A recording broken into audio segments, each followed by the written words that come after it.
Call this meeting to order. The Orange County Board of Education pledges to its citizens to conduct its business in a courteous and productive manner, showing respect for fellow board members, staff, and citizens. The board asks its citizens to conduct themselves in the same courtesy towards both school personnel and each other. A moment of silence will be observed before each meeting. The school board asks that you check your cell phones and other electronic devices to be certain they are turned off or on vibrate to avoid interruptions of the meeting. So we'll start with the Pledge of Allegiance. I pledge allegiance to the flag of the United States of America and to the republic for which it stands, one nation, under God, indivisible, with liberty and justice for all.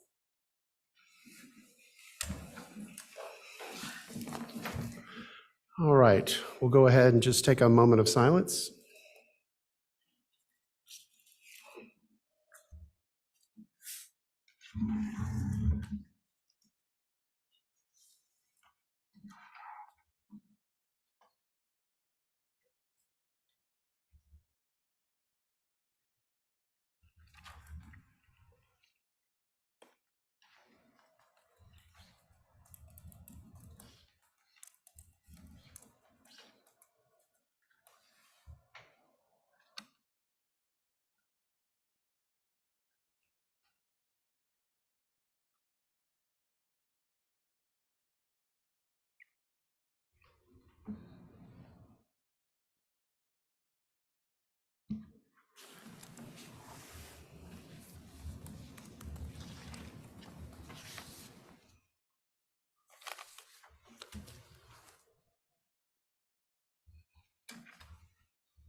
All right, Dr. Felder. Why, good evening, Chair Atherton, Vice Chair Purcell, to the entire board, to our staff, our students, and families. Tonight, we have another evening of a number of notable recognitions. To get us started, I would like to invite Ms. Shannon Braxton, Director of CTE, Career Technical Education and the Arts, to help us recognize our CTE interns. We heard from members of our staff who hosted these Grow Your Own interns from our student body to work in our operations department over the summer. At that time, the board asked to learn more from the students themselves. Ms. Braxton, we want to thank you and our students for coming out tonight, as well as others who have joined you. We hope that you and our students will tell us a little bit more about their summer experience and help us get to know them better. Students, we congratulate each of you. We are, at the end, would like for you to come around so that we can shake hands and congratulate you further. So at this time, Ms. Braxton, it's all yours. Thank you, thank you.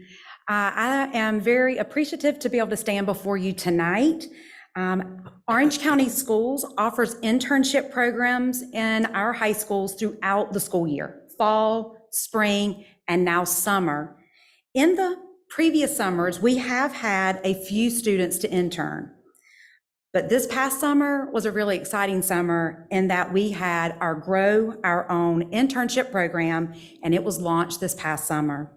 These two staff members right here, Nick Montgomery at Orange High School and Stephanie Smith at Cedar Ridge, these are the staff members that ensure this coursework happens year-round for students. Our CDCs, Career Development Coordinators, they make work-based learning opportunities possible for students by working all summer long. They arranged interviews. They made sure that the work hours were set. They made sure that students had the transportation to and from the job sites. Both Nick and Stephanie, they know the importance of career development in order to have student development.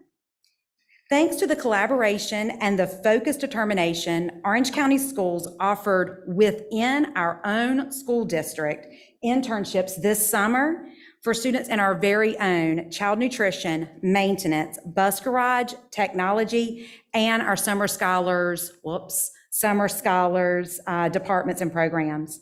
Internships are a great way to offer on-the-job, real-world training and the experience to show that Orange County Schools employs many jobs, not just classroom educators. Every effort was made to match these students and the others that didn't join us tonight. There is a football game going on. They made sure to match these students with their career development plans and career choices. The Orange County Schools summer internship students were paid jobs at a living wage of $15 per hour. And if they come back to work in Orange County Schools in the future, both the students and the district will benefit from our Grow Your Own workforce. Students who worked 120 hours, which is the minimum required for the course, and who completed the internship portfolio also received high school credit.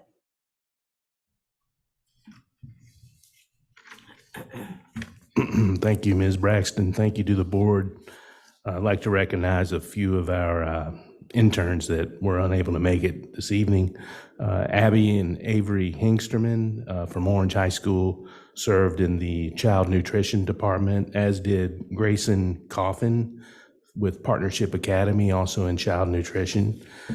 In the bus garage from Orange High School, we had Joshua Crabtree. And we had me, Freddie Garcia. It was a pleasing experience, and having hands-on, it changes everything, because you get real experience compared to just like learning from paper and online.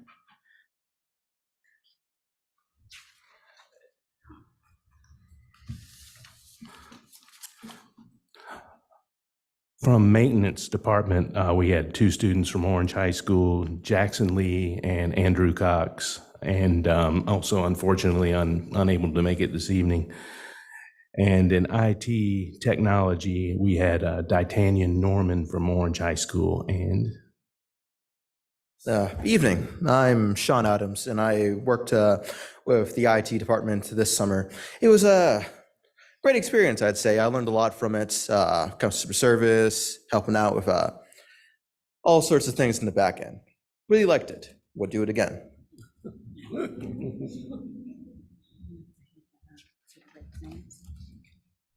And we have 4 students who were TAs at A.L. Stanbag, and their names is Angela Mazariegos Vasquez, Angela Gonzalez, Giovanni Poma Butron, and Anthony Arieza Castro. And I would love to do this again. Thank you. Good evening. My name is Janai Thompson. I'm an Orange senior at Orange High School. This is my second year doing the internship, and I've learned a lot. I'm happy to say that when I go out to the real world and graduate, that I will have a lot of teaching experience under my belt. So I thank y'all for that.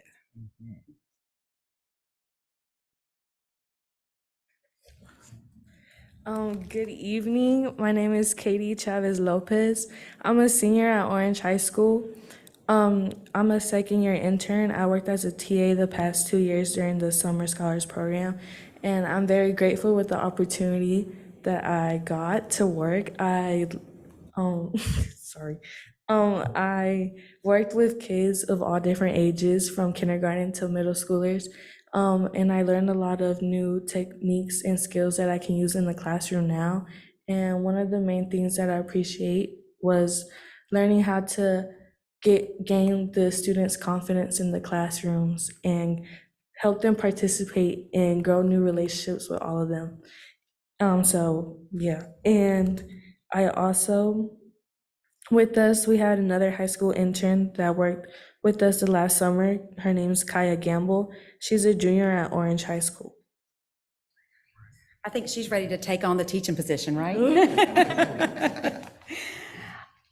So I just want to say a huge thank you to the Orange County Schools Department leaders and staff that hosted these students: Sarah Pitts in child nutrition, Nick Mincy in maintenance, Larry Albert in the transportation and bus garage, Ryan Miller with technology, and the on-site DLC, Corey Mell, and then also Connie Crimmins with Summer Scholars, specifically Nicole Lester at A.L. Standback and Anthony Finland at Gravelly Hill. We also want to acknowledge that the Summer Scholars staff at both A.L. Standback and Gravelly Hill worked with all of our TAs this summer, and they also had a front office staff and the IT students. Just to note that some of our TAs from this summer also are working in this fall semester over at Grady A. Brown as they continue their internship credit. Also want to thank Rhonda Rath, Dawn Kirkpatrick and her staff for processing students in the payroll system. They got that experience. Human Capital, Joyce Hatcher and Meg Merritt specifically with their help with the application process, onboarding, orientation, all that new hire paperwork. And Dr. Felder for supporting the internal internship opportunity.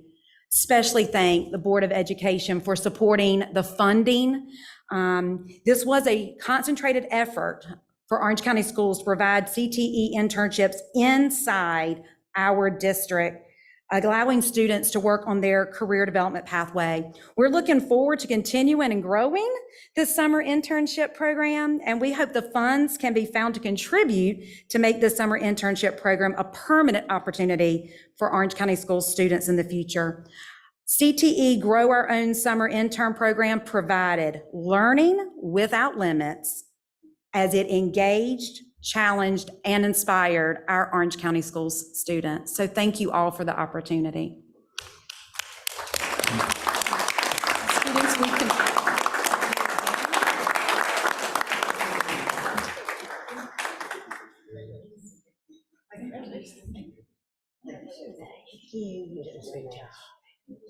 Excellent. Congratulations, great job. Congratulations. Excellent. Congratulations, so proud of you. Congratulations. Well done. Congratulations to you.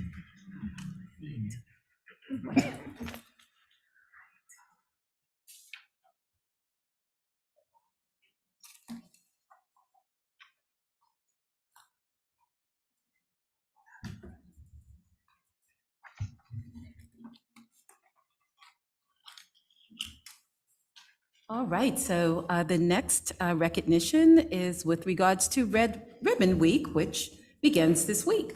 So Red Ribbon Week is the nation's largest and longest running drug use prevention campaign. And this year's theme, as you can see here, is Create Life, Live Drug-Free, chosen as it is every year from submissions from students all over the country. We are proud to see activities in all of our schools during this important awareness campaign. And the 2022 national theme is a reminder that every day, Americans across the country make significant contributions to their communities every day by being the best they can be, living drug-free. In this spirit, we are pleased to remind our middle and high school families to check your email, because there is an important event this Thursday evening, and we hope you will bookmark it and attend. The Orange Partnership for Drug and Alcohol-Free Youth and will join Orange County Schools this Thursday evening, October 27th, starting at 6 p.m. to host a remote Zoom webinar for families about how to spot and prevent drug and alcohol use among teenagers.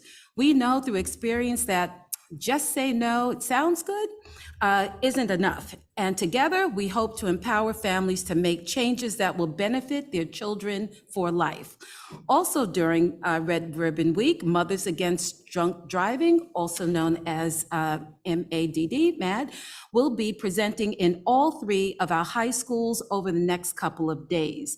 We are intensely grateful for the work of our community partners like the Orange Partnership, and especially our school resource officers, Sheriff Blackwood and his staff, as well as Chief Hampton and his staff, who make this week not only a time of fun and fellowship for students, but for learning how to make good decisions at all times and to live our lives drug-free. We can show our personal commitment to drug-free lifestyle through the symbol of the red ribbon, again, October 23rd through the 31st. And we encourage all of our students, staff, and families to join in this commitment by visiting this week's event and our OCS website, where more information is posted as a service. All right, so the next recognition is for Mr. Stan Farrington. Okay, so we want to continue the celebration by sending a heartfelt congratulations to Mr. Stan Farrington, who is in the midst. Come on down, Mr. Farrington. Principal. All right. Go ahead, do your thing, Mr. Farrington. Principal of Partnership Academy on being named Orange County Schools Principal of the Year. 4 principals were nominated for this year's award, and we are proud that Mr. Farrington will be representing Orange County Schools in the Wells Fargo Principal of the Year award process starting at the regional level this fall. October is indeed Principals Month, which we have been celebrating with tokens of our appreciation all month long. But we also gladly took just a moment during this month's professional learning to organize a celebration that involved not just Mr. Farrington's peers and fellow school leaders, but also the entire learning community at Partnership Academy. Well, we served that idea up, and staff and students at Partnership Academy ran with it, not surprisingly. They brought balloons and cake and ice cream and showered Mr. Farrington with accolades. And we are happy to join them. Congratulations again, Mr. Farrington, and we wish you good luck as you represent your school, your colleagues, and the district this year. Thank you especially to our Human Capital Department, represented by Ms. Hatcher, for making this celebration truly a highlight of our year, as it always should be. A highlight of celebrating our leading educators is when students, even former students, come back and express their appreciation. And so when we shared on Facebook the video from Mr. Farrington's victorious return to Partnership Academy, here is just one comment from a student that we received. The student said, "I went to Partnership and Mr. Farrington was one of the best changes at the school. If anyone, he deserves it. He believes in everyone and never backs down. I never saw myself saying this, but I miss school, and he is one of the main reasons. Congratulations, Mr. Farrington." So, Mr. Farrington, we congratulate you yet again, and we invite you, well, I was going to invite you to come forward, but you're already here. So please share a few words and then come around and allow the board and I to congratulate you personally. So again, congratulations, Mr. Farrington.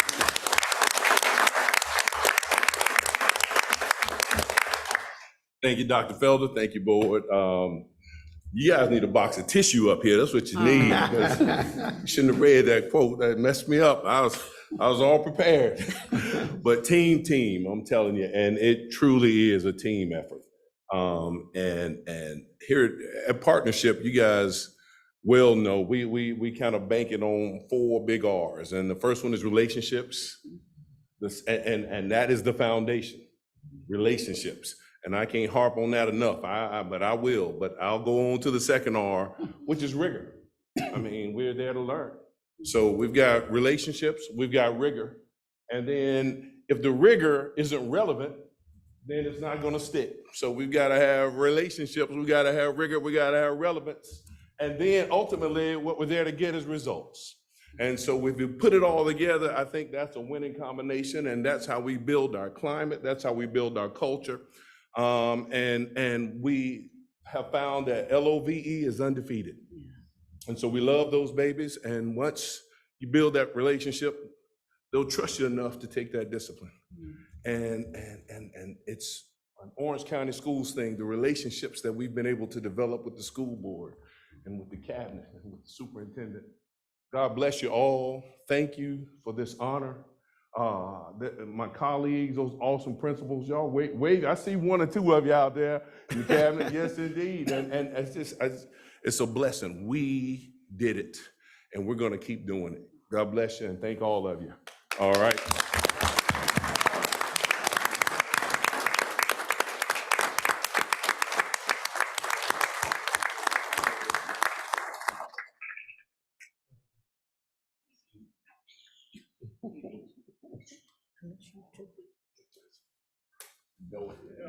Yes, indeed. Yes, indeed.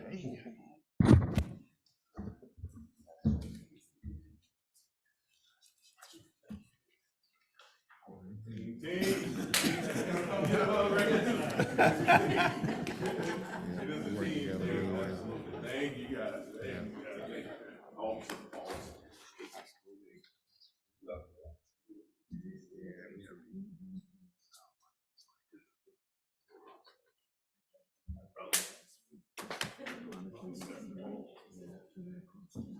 Right.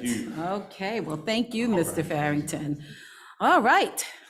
So next up, we are so super duper proud to announce that Mr. Kumar Sathi, who's currently a fifth grade teacher at New Hope Elementary School, and he's also the district's equity facilitator for the district, where he'll be working with all schools, has been accepted into a very limited opportunity with a 2022-2023 North Carolina Equity Fellowship offered by the Center for Racial Equity in Education, or CREED. CREED is headquartered in Durham and led by Mr. James Ford, a member of our State Board of Education, and the organization looks for equity-minded individuals to join their year-long fellowship to strengthen leadership and pilot projects aimed at transforming outcomes for students of color. Fellows are selected for their potential and commitment to disrupting pressing educational inequities in North Carolina. Teachers, principals, superintendents, I didn't know that I could apply next year.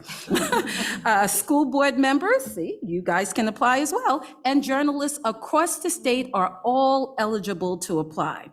So while remaining in their educational field or profession, fellowship participants receive mentorship. They receive project development opportunities and a stipend. So now we know that Mr. Sathi will very soon transition from his fifth grade classroom to a role supporting equity in classrooms across Orange County schools. But we also know that he had some very special visitors in his fifth grade classroom today at New Hope Elementary School, and he's going to tell us about that. So we are always honored by visits from our friend, neighbor, and colleague, Eugenia Floyd, who is the 2021-2022 North Carolina Boroughs Welcome Fun Teacher of the Year, and together with Mr. Xavier Adams, who I see out in the audience, who is a teacher at Orange High School and the state's beginning teacher of the year. Miss Floyd joined Mr. Sathi to co-teach a lesson for fifth graders on the importance of setting and meeting high expectations, which we know is a key component to achieve the academic and personal excellence we envision for every student. So how does this all fit together? Well, according to CREED, this professional learning opportunity supports fellows as they design and implement projects that work to urgently disrupt pressing educational inequities in North Carolina. The fellowship comes with much more than a title and a stipend, as fellows receive ongoing mentorship, and support to design and carry out their projects that will transform education and make it possible for each and every student to enjoy the benefits we want for all children. So, congratulations to Mr. Sathi, who is standing before us. We invite you to share a few words and then come on through and let us personally congratulate you. So congratulations.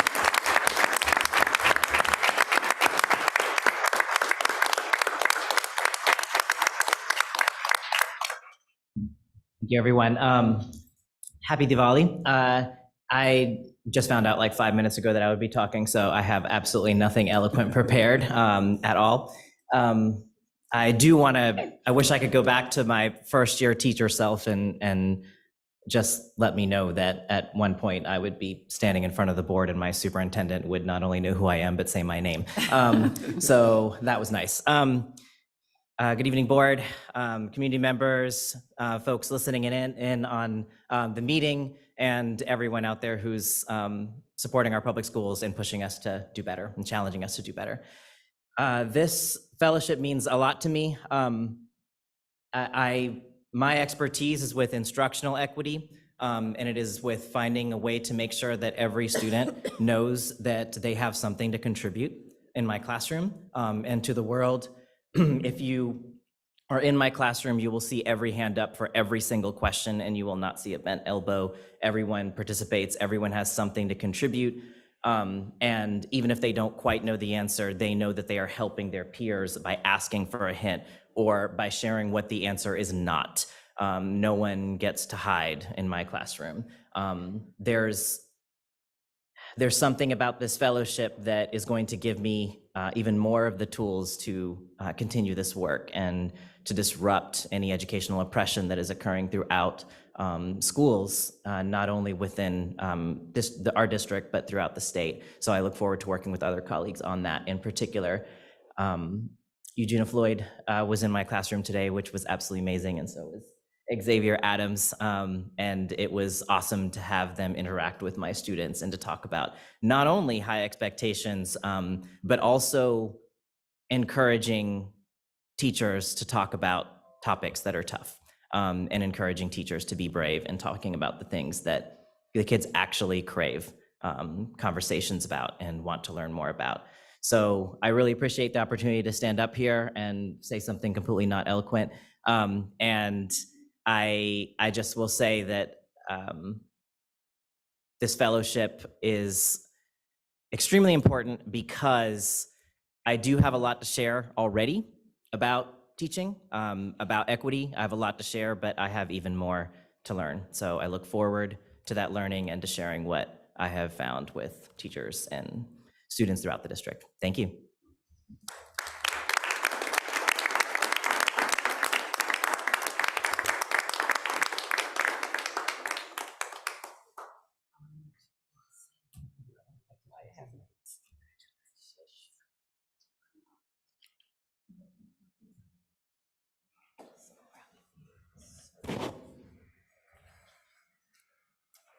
Right.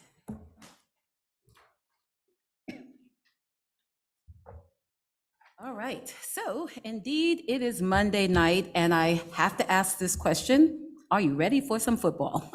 Well, funny, I know, but really, this is no joke. Bank of America and the Carolina Panthers football team partner together to offer a Teacher of the Year award each season and shine a light to celebrate teachers who go above and beyond serving students in both North Carolina and South Carolina. The Panthers website states, teachers are heroes in our community as they shape young minds and provide the foundation for our children to succeed as they strive to build a prosperous future.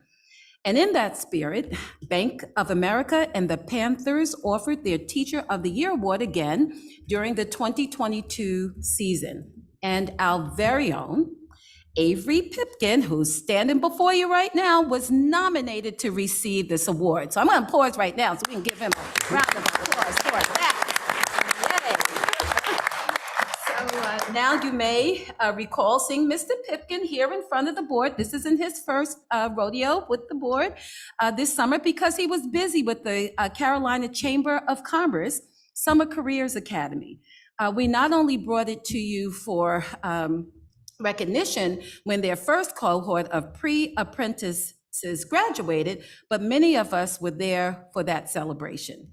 Well, Mr. Pipkin was nominated by his students at Cedar Ridge for this honor.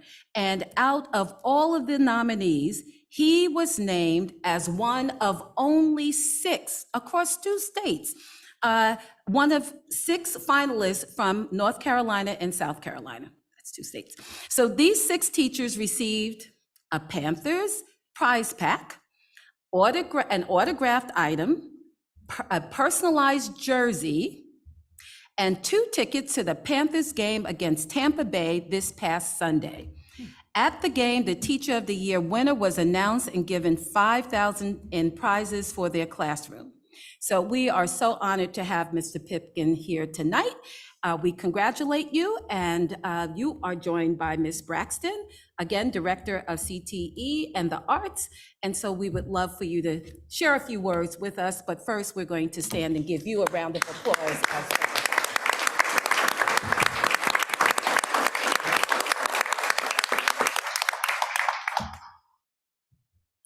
Just erased half my speech. Oh, I'm so sorry. Oh, gosh. There was over 4,000 nominees. I didn't know that until I was at the game and somebody asked her how many nominees there were. But I'd like to thank my students for nominating me for Panthers Teacher of the Year. And I'd like to thank Orange County Schools for allowing me to teach in a wonderful district. I would have been grateful for the $5,000 for my classroom, but teaching in a wonderful district, I think they needed it more than me. And thank you, Shannon and Melinda, for allowing me to get all the supplies for my classroom and give my students an excellent experience in my wood shop. I have one student over there right now, Grady. But thank y'all. Thank you.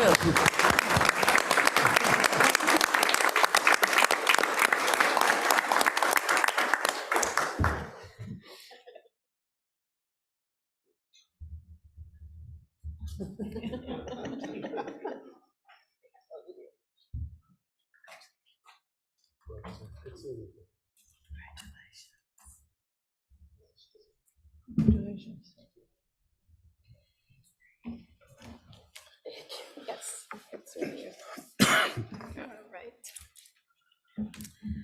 All right, wonderful. So finally, we want to extend our congratulations to Mr. C, and that would be Mr. Josh Shavanovich, the Director of Bands at Cedar Ridge High School, on his acceptance as a member of the American School Band Directors Association. So he's not here tonight, but we are celebrating him nonetheless. We are actually adding our congratulations to a letter we received from their National Membership Chair, which stated that members of ASBDA must be nominated and sponsored by a peer who is a current member of ASBDA. They said potential members must demonstrate a high level of experience, excellent moral character, and quality of musicianship. Quote, "The standards are high, and your district is to be recognized for the excellent work that your band director has exemplified. So congratulations to you for your obvious support for excellence in your school district's band program." Mr. Savanovich let us know that he would not be able to attend due to a standing Monday responsibility, and he is already booked again for your next meeting on November 7th, so he'll be here then. But fortunately or unfortunately, he will already be in Winston-Salem for the North Carolina Music Educators in Service Conference. However, we caught up with Mr. C, and he said, and I quote, "I am so lucky to work with the incredible students and families of our band program here at Cedar Ridge, and am appreciative of the support from my colleagues and the OCS community. So we have seen Mr. Shavanovich leading students and fellow music teachers throughout the year, winter, spring, summer, and fall as director of the Marching Red Wolves, as well as the symphonic band, wind ensemble, and jazz ensembles for Cedar Ridge High School since 2014. So he's been around for a while. So we thank Mr. C for his leadership and dedication to our students and to his fellow band directors. And we wish him continued success for many, many years to come. So while he is unable to join us tonight, we are going to stand and applaud Mr. C again on this noteworthy accomplishment.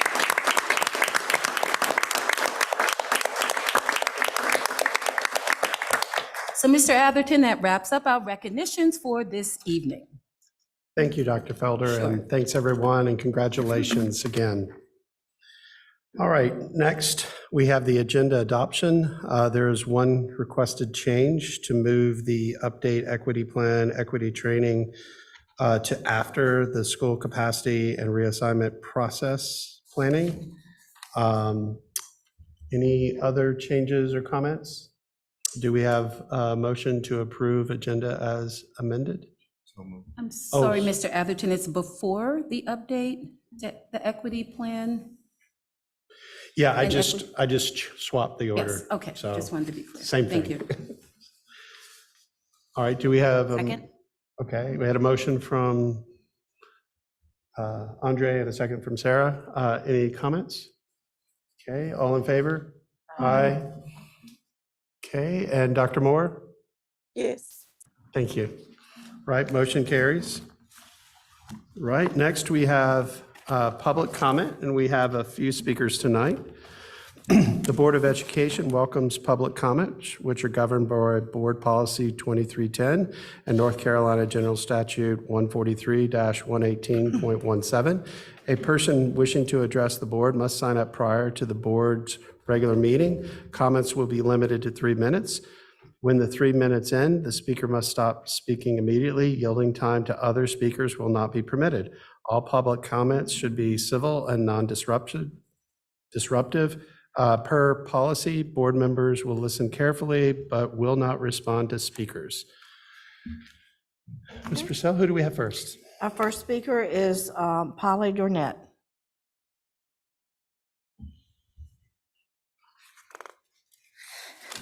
Hello, good evening, board. I am Polly Dornetti. I am a new Gravelly Hill Middle School parent. I am also a representative on the school's, a parent representative on the school's school improvement leadership team. The school improvement leadership team is committed to improving the schools of Gravelly. I think you guys are all aware that Gravelly received an F on the most recent state report card. We are working hard on the school improvement plan, but we need help. We are 25% through the way of the school year, and yet the school still has no 7th grade math teachers. To me, this is unacceptable. They've had multiple apps or vacant positions throughout the year. Some of those, I believe you guys were voting on hopefully filling in the recent board meetings. But this is unacceptable. Our students deserve so much better. These vacancies present challenges for our already overburdened staff. I came here straight from the school improvement team meeting, was earlier, just after school today, where I learned that today Dr. Rulak was forced to cover 6 classes simultaneously due to missing staff members, these vacancies, and just simply not having enough subs in the district to cover all of the vacancies and all of the absences. That's not fair to an administrator. That's not fair to the staff that depends on that administrator, and that is not fair to the students who depend on that teacher. The board and district staff need to be serious about filling these positions.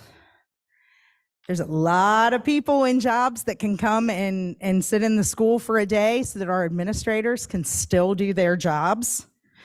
The school district needs to be committed to finding subs to fill a bench for when teachers are out due to needed emergencies, family emergencies, illnesses, etc.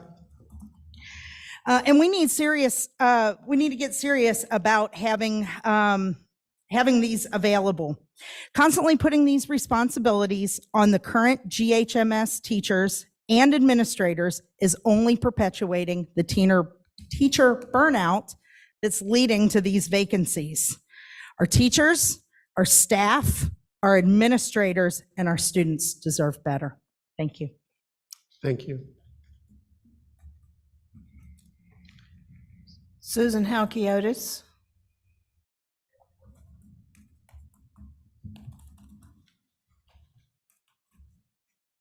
Good evening, board and central office staff. My name is Susan Halkiotis. I'm the grandparent of students in the Orange County school system, and I'm a former Orange County school board member. I want to read to you something that I found in U.S. News and World Reports about Gravelly Hill. Quote, Gravelly Hill Middle is ranked 469 in North Carolina middle schools. Schools are ranked on their performance on state-required tests, graduation, and how well they prepare their students for high school. At Gravelly Hill Middle, 31% of students scored at or above the proficiency level for math, and 45% scored at or above that level for reading. Compared with the district, the school did worse in math and better in reading according to the metric. In Orange County schools, 44% of students tested at or above proficiency level for reading and 39% for math.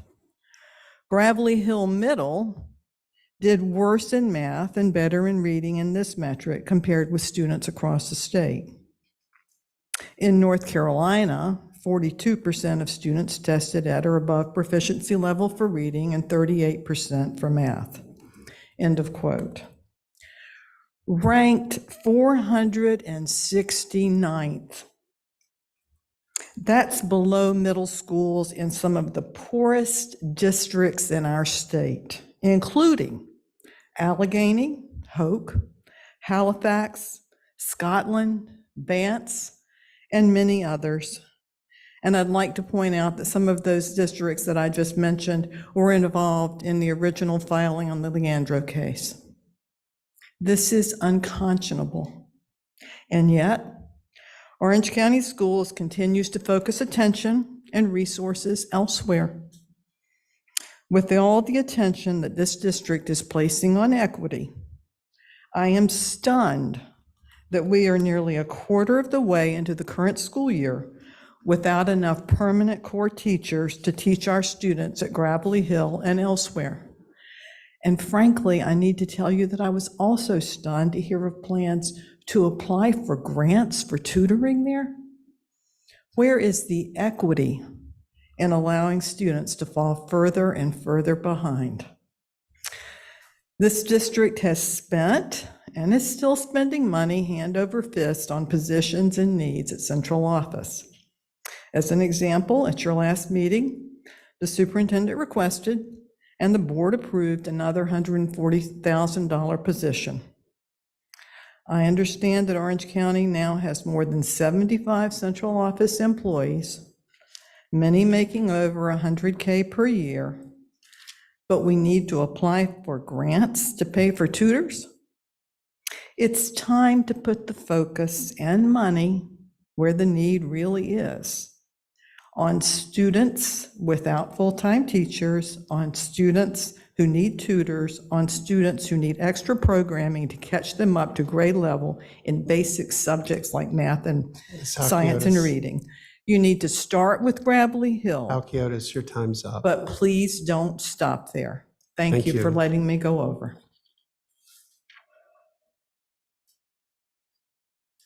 Ashley Nasworth.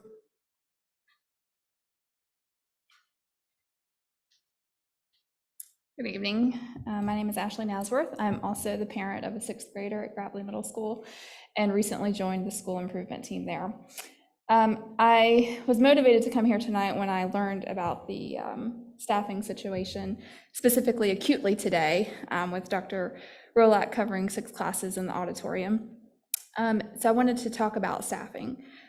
We can spend hours and hours developing a school improvement plan, but it means nothing if we don't have the staff to implement it. We have to have licensed, qualified teachers in the classroom. As you've already heard, the school is without 2 7th grade math teachers.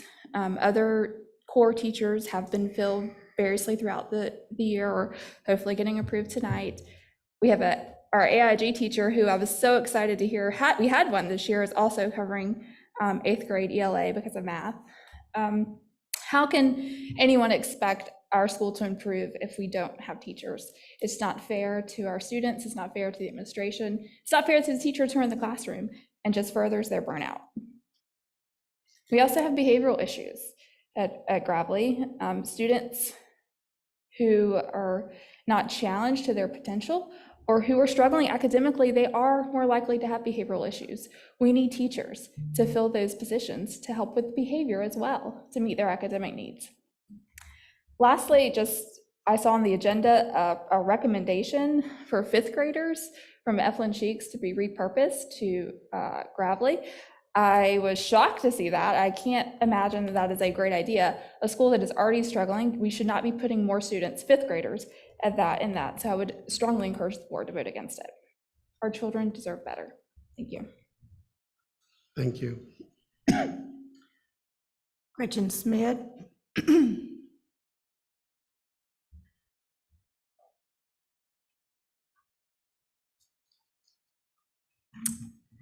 Good evening, everyone, and congratulations to Mr. Farrington and all the other teachers for these great accomplishments for tonight. Last month, the Human Relations Committee hosted a community conversation where they posed the question to the community: what should children in our county be taught about race in our schools? And there were questions asking community members to evaluate what is currently being taught. And this exercise revealed that the community is not clear about what is being taught. This lack of understanding has not come by the lack of asking by a community for the last couple of years to understand what is actually being taught, like a formal, plain English response from the district about what the district is leading out on what is being taught. Last year, the district, there was a document circulated among staff, informing staff and teachers how to answer parent questions about critical race theory, which seemed to only attempt to confuse and mislead specific honest questions about what is being taught in the school in regards to that doctrine. We know last year that Panorama, who is known to be associated with these trainings of teachers around critical race theory, was employed by the school district and did perform teacher trainings. Tonight on the agenda, Pacific Education Group. They've done work in 19 different states in many different districts. They have the Courageous Conversations, self-described as a process to understand and discuss race explicitly. I know that you guys were sent their slide decks this evening. One of the many slides of their training deck shows progressive circles of like a path. And critical race theory sits right there in plain English, right between Courageous Conversations, Examining Presence and Role Whiteness, and School Transformation Action Plan. You can sign up for E-Team seminar or using critical race theory to transform leadership and district plans. So what is being taught? If not critical race theory, then why employ teacher training programs in the hundreds of thousands of dollars like Pacific Education Group, Panorama, and Millennium? If not critical race theory, why are teachers at Orange Middle being told by those who decide the future accomplishments or the future opportunities of their career as teachers to examine their whiteness and if they're not feeling guilty already, figure out why they're not feeling guilty about being white? this is racism. So I'm not too sure about all the language around anti-racism, because it seems like these two ideas are very in conflict with each other. And I think we have the answers among the people in our own community. We don't have to pay hundreds of thousands of dollars for people to teach racism in our schools. Thank you. That's all. All right, thank you. All right, next we have the consent agenda. My understanding is there are 3 items to be pulled tonight. One is the Courageous Conversations contract to be moved down to the equity plans and training for the board, the Title I information and grants, and then the school improvement plan for Gravelly Hill Middle, and I would recommend having those right after consent. Are there any other items to be pulled from anyone? All right, with that, can we get a motion to approve the consent agenda? So moved. Second? We have a motion and a second. Any further discussion? All in favor? Aye. Dr. Moore?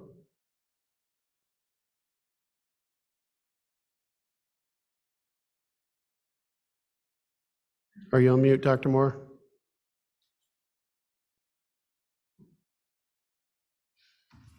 Okay, we'll move on. None opposed. We shall move forward.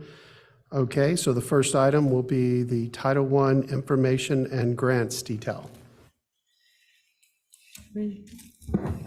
So I'm not sure who to, I read the proposal. I have a few questions about it, so I'm not sure who to direct these to. First, did I read in the grant that we do have a hold harmless waiver? Is that true? And does that mean that we don't need free and reduced lunch forms, or? So that's true that we've been held harmless through the pandemic. So we're still using the free reduced lunch numbers from that February predating the pandemic. That may change this coming year, but through this year, the state has held school districts harmless, yes. So it has nothing to do with free and reduced lunch forms? It doesn't currently, but that also means that it's going to be pivotal for those forms to be turned in, because it'll be a new rate or percentage once they stop holding us harmless. Okay. Yeah. So I have just a couple questions about the numbers. First of all, I guess the total grant was about 1.3 million. And of that, there was about 720, about half of it, a little bit over half of it, is going to our Title I schools. Some is going to pre-K and other programs, and about $426,000 is going to district initiatives. Mm-hmm. And I was curious what those were, and if we have, is that something if I went back a few years in our funding, is that something we've always done? So that's one question. Second was, there's a carryover of $865,000, and I was wondering what we're doing with that money and why didn't we spend it? And then third, I was curious why Central's per pupil allocation is 30% more than our other Title I schools. Okay. So could you get back to the first question, and I'll start from there. What's the $426,000 for district initiatives? All right, so and I can take you quickly through this, and I do think if we want to dive into this deeper in a budget committee or a meeting like that, we certainly can. So each year, NCDPI allots us based off of our per pupil, how many students we have, our ADM, and then our free and reduced lunch numbers. That's our allocation. So that's that 1.3 million that you're seeing. That fluctuates year to year depending on those numbers. So with that total budget, the first thing that we have to do as a district is we have certain set-asides, and these were shared in a presentation prior to this, certain set-asides that we're responsible for allocating funds toward. And so we have a percentage of that budget that goes toward indirect costs. So 4% right off the top goes toward indirect costs, all right? The second piece is admin cost. That administrative cost cannot exceed 12% of the budget. So that could be percentages of district employee salaries that are working directly with Title I services to support those schools or to oversee the grant. Okay. So you can see that amount in there. The slides that were shared previously, the ESSA, the Every Student Succeeds Act, focuses intently on parent and family engagement. So within those set-asides, we're required to set aside a minimum of 1% of the funds for parent and family engagement in the district pot. But then schools also have parent and family engagement within their own school budgets that they can use funds for, okay? And so the next piece. I'm sorry, I just want to stop you a second, because the 426, the family and. I'm working my way to the family engagement was in 426. addition to the 426. Right, so I'm taking you through where we go from the total amount all the way down to the 426 that you're talking about. Okay, because just so you know, Chris, Dr. Gavin, my question is simple, and that's what are we spending the 426 Okay, great. on? So the 426, it's listed in a bucket that says district-wide instructional initiatives. Yes. But from a district standpoint, we're actually using those funds directly with the schools. All right, so this past year, for example, we had a line of district-wide instructional initiatives.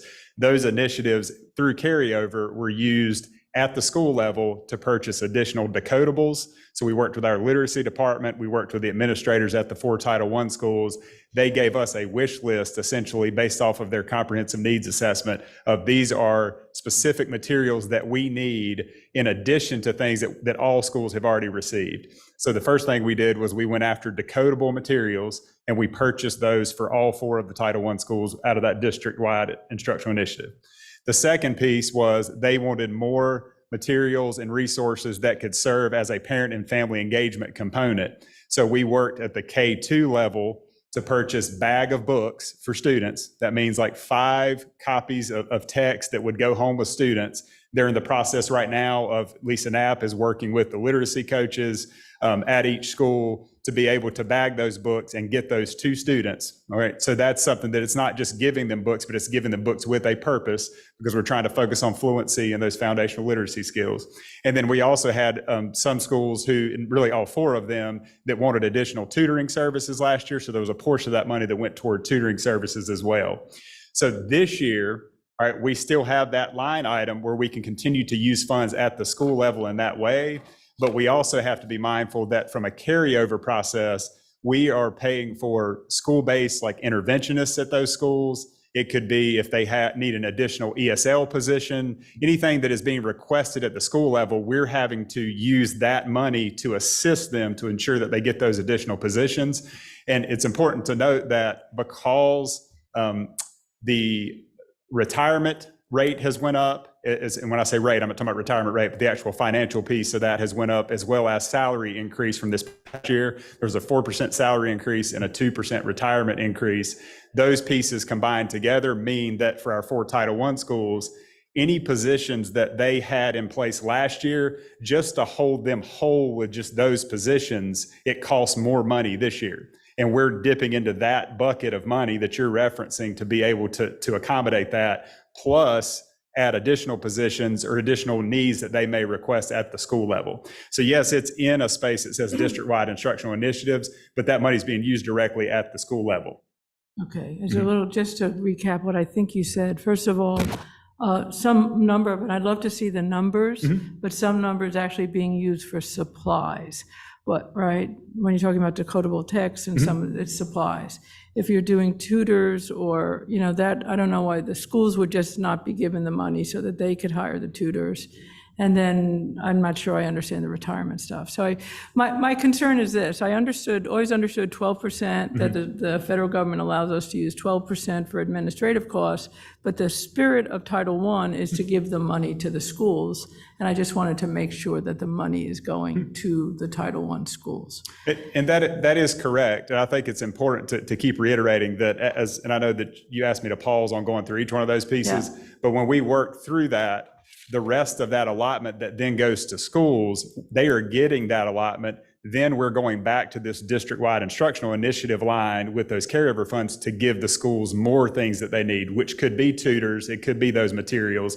So they are still getting the same thing that they will be getting whether we gave it directly to them or not, because they're working with us to make the decisions on what is purchased for them based off of their comprehensive needs assessment. It's not being arbitrarily done, and we're not using it at a district level for other things. It's directly supporting those 4 schools. So we're not using it for salaries, to cover district salaries at all? That's No, good. so like That's what you good. see in that administrative cost, that's what covers portions of salaries. That's in that bucket, and you can't exceed Perfect. 12% of that. Thank Correct. you. That's the essence of my question.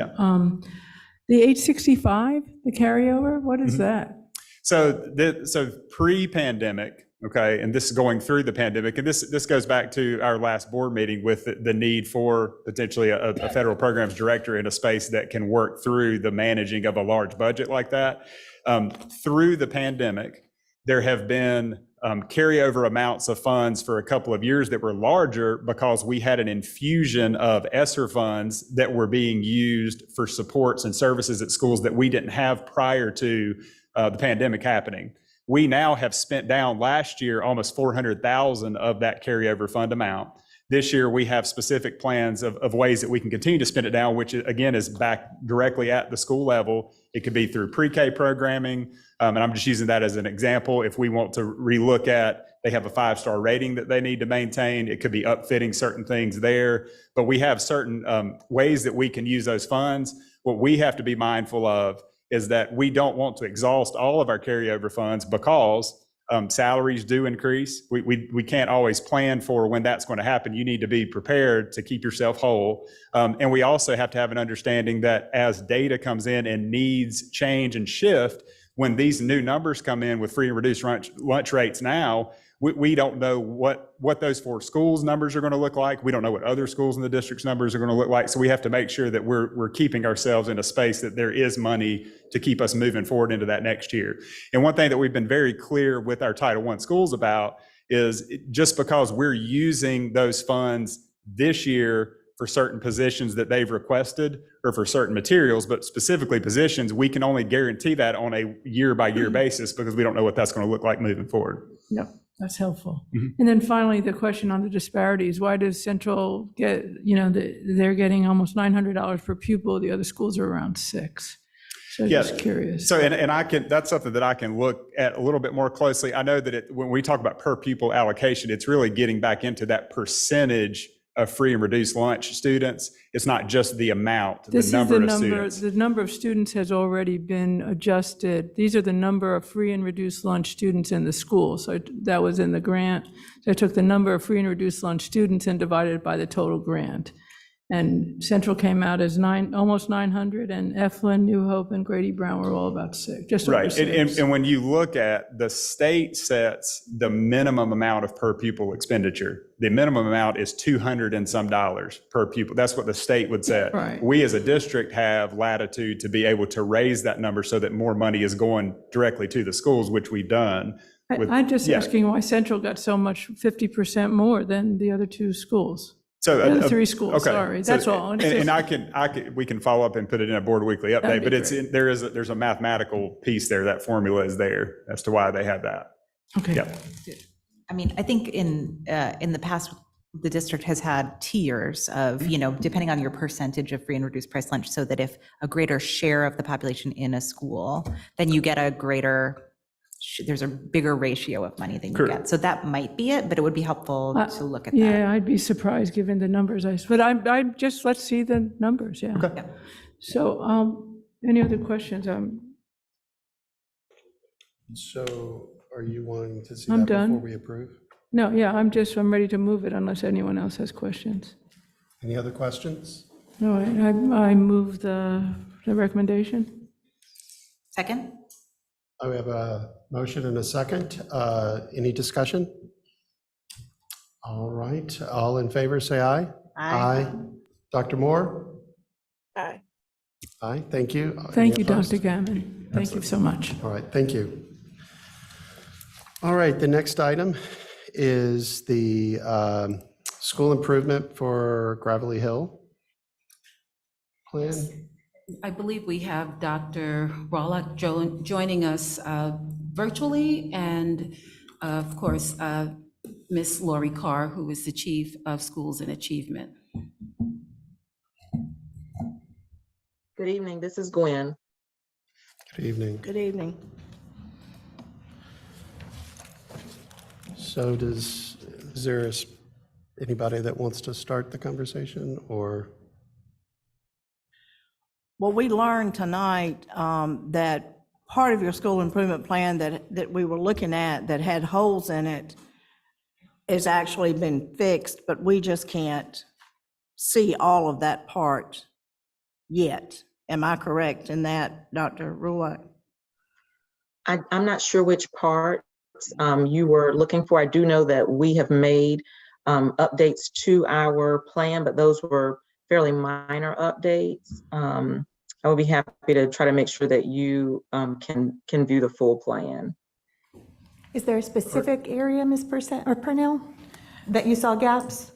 Well, there were several areas that we got several different copies of things. Okay. And there were several areas that had people on there that no longer worked in the district. And there were other things that we have found out since then have been. I wonder, in the current, I'm sorry. I think Mr. Atherton wanted to interject.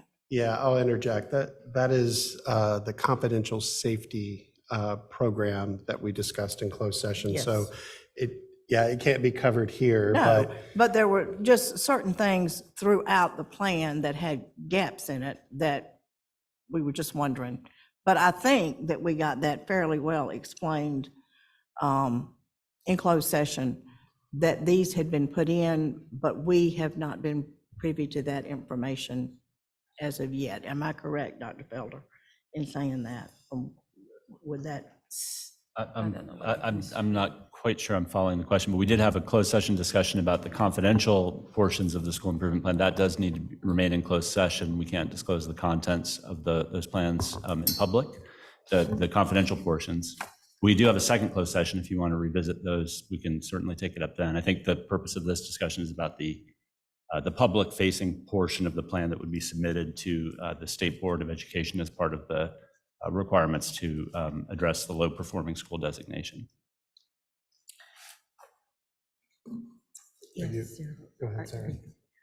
So I guess I'm just curious, I know we had reviewed it previously on a previous, and then we pulled it so that the team could talk about it a little bit more. And I'm just curious if there are any changes to the plan that you wanted to highlight. It's a very large document, so I couldn't compare one to the other and see what was different. No worries. Dr. Rolick, did you want to address that first? Yes, so there are not significant changes to what I presented 2 weeks ago. The reason we wanted to wait until this week was so that our full school improvement leadership team, inclusive of staff at Gravely as well as our parent representatives, could have an opportunity to review all of the key indicators and come to consensus around the priority indicators that we would focus on. As we discussed today, we were able to do that process today. The 4 prioritized indicators that I shared at the last meeting are the indicators that we will focus on for this year. The only item that really, I think maybe it's a little bit significant, was removed is the Bounce Back program that will not be available for staff, but no other significant changes were made to the plan from what I presented last time. Thank you. Bonnie? So you all just saw that Chris did a great job, Dr. Gammon did a great job standing up to my questions about Title I. And I think part of it for me, Dr. Rolak, is for you to put pressure on the board and the district to provide the resources that you need to deliver, to take your school, to where it belongs. And one of the, there's questions about the staffing gaps, about getting subs in the building, about getting relief for the extra duty on teachers, putting in extra, and I don't know if that's TAs or, just staff to cover lunch duties and other duties, to just give the teachers a break so that there's leeway to do the things that you all have decided are critical in the plan. And so we didn't see anything, I didn't see anything that said, we need this, we need more resource to deliver this. So I'm just curious why that is, why. Yes, so I have shared what I believe are some of the needed resources, which includes a lot of times it does include staffing. So, first and foremost, we definitely do want to hire teachers, certified teachers in those places where we have vacancies. I've also shared information regarding tutors, and put something out just recently. And already at least one person has signed up to be able to tutor math. And so we want to get additional folks in who might be able to help with that while we do have the vacancy gaps. I've also mentioned a role such as someone who might be someone in like a role like a dean of students or someone who might assist with MTSS work in terms of really looking at data very intentionally.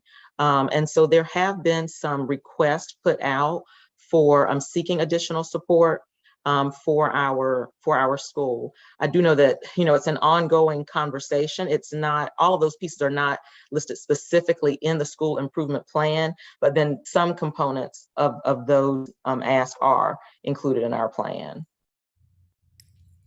I guess I would like to see them in there so that we can approve and commit the funding for it.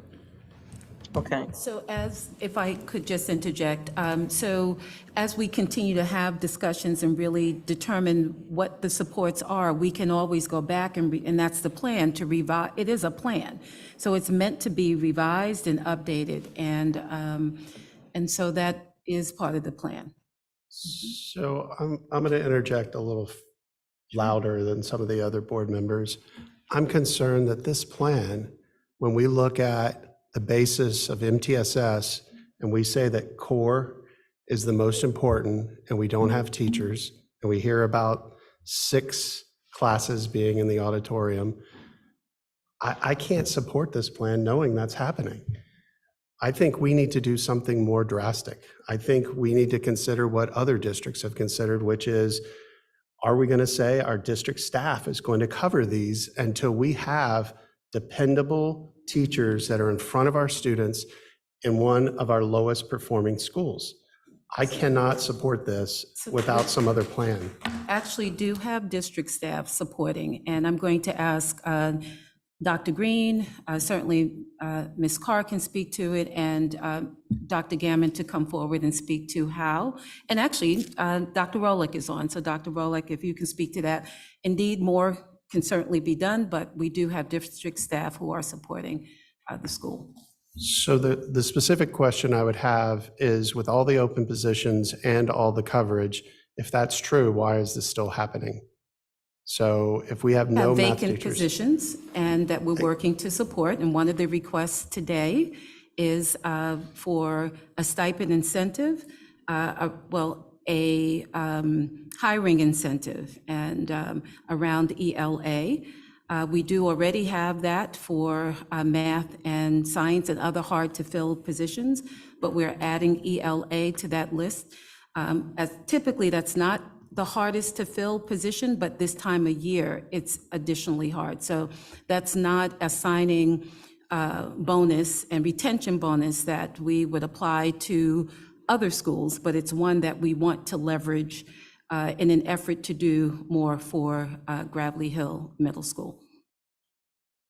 So whoever's going to speak, I would like to know how we're covering every day in front of the students and core instruction with a licensed person when there's no teacher available. As mentioned, we're 25% into the school year, and we need to do something larger. Yeah. I think this. So again, I believe Dr. Rowlett, she's the principal Yes. of the school, so we can start with her. But yes, some of the gaps are due to vacancies and some of it is due to attendance. So Dr. Rowlett, Sure. do you want to speak to any of that, please? Yes. Thank you. So as I mentioned the last time I presented, one of the reasons that we did elect to use NCVPS, the North Carolina Virtual Public School, for our math classes is so that all the students would have a certified math teacher providing the instruction. That instruction is asynchronous. and it is not a person who is physically in the building with them. However, the instruction is being provided by licensed North Carolina math teachers. We then have a long-term substitute teacher in one of the classrooms, and then we have one of our staff members in the other classroom who is the regular person who is physically in the space with the students to provide assistance. They are not licensed math teachers.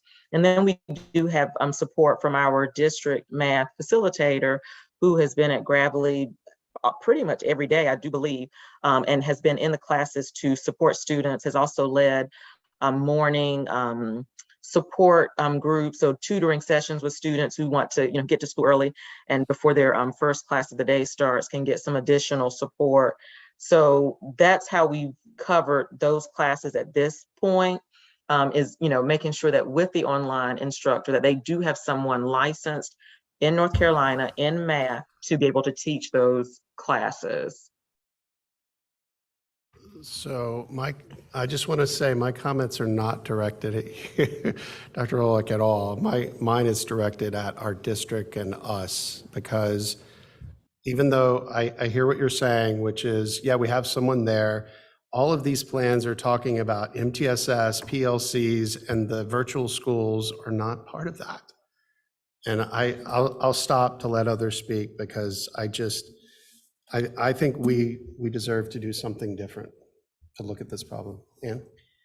My thought is that someone from central office that can teach math would go and teach math until we get a teacher in that classroom. Is that a possibility? Well, then where were they today when Dr. Rolick had to keep 6 classes? So what's being referenced today, because I was there covering those classes today in the auditorium as well. We also had another facilitator there. They had housed 3 classes in the auditorium. Dr. Rolick was also a part of that coverage. Our math facilitator at the district level has been actively in a math classroom where there is an actual vacancy. Students are on NCVPS, but she's been there literally every day since the beginning of the school year. If she hasn't been there certain days, it's because she does have other schools that she has to go and support, and that's being strained to a degree because they have needs from her position as well. I think a challenge for us right now is today, this instance, these weren't vacancies, these may have just been absences. And so prior to this, we had a plan that was in place at the beginning of the school year when there were multiple vacancies. This went from ELA classes across math, where we were sending facilitators in on a rotation to be like 2 people in a room with an actual sub that was also in the room. Once Dr. Rolick was able to establish long-term subs into those rooms, we had communication that those people could be backed out because the students were on NCVPS with the sub in the room. If that's something that needs to be revisited, we can certainly do that. But they were in that space up until that point in time. And same for English class. They mapped out a plan of people and they were on a coverage rotation for the full day for a class with a vacancy. They have now hired somebody that's in that position. But the reality is, and to hear that earlier this evening, it is a challenge. Like, it's a challenge in all of those spaces. But there have been people that are there serving, and we're happy to continue working, in tandem with Dr. Rolick to keep providing that support. Yeah. Is there somebody that could go on a day-to-day basis so those children know that this is my teacher until somebody comes here, is hired for this job? And I know it's hard. I've been in central office, I know. But I also know that these children need some help, and Dr. Rolick needs some help. We can certainly look at that plan. As Dr. Gammon said, at the very beginning of the year, we developed a very extensive plan involving everyone in central office, including Dr. Felder, to provide support in schools, recognizing that we wanted to have someone in classes and to be able to cover classes. Now, the question around certification, not everyone in central office has the certification to go in. But they've got teacher certification. Exactly. So to provide that day-to-day coverage, as Dr. Gammon says, we do have someone there. It will certainly mean, and we will be glad to address that and look at our neediest places and our neediest point in using that person there in the school which would mean that, some other schools would not be able to have that service. But certainly we'll go back and look at our plan.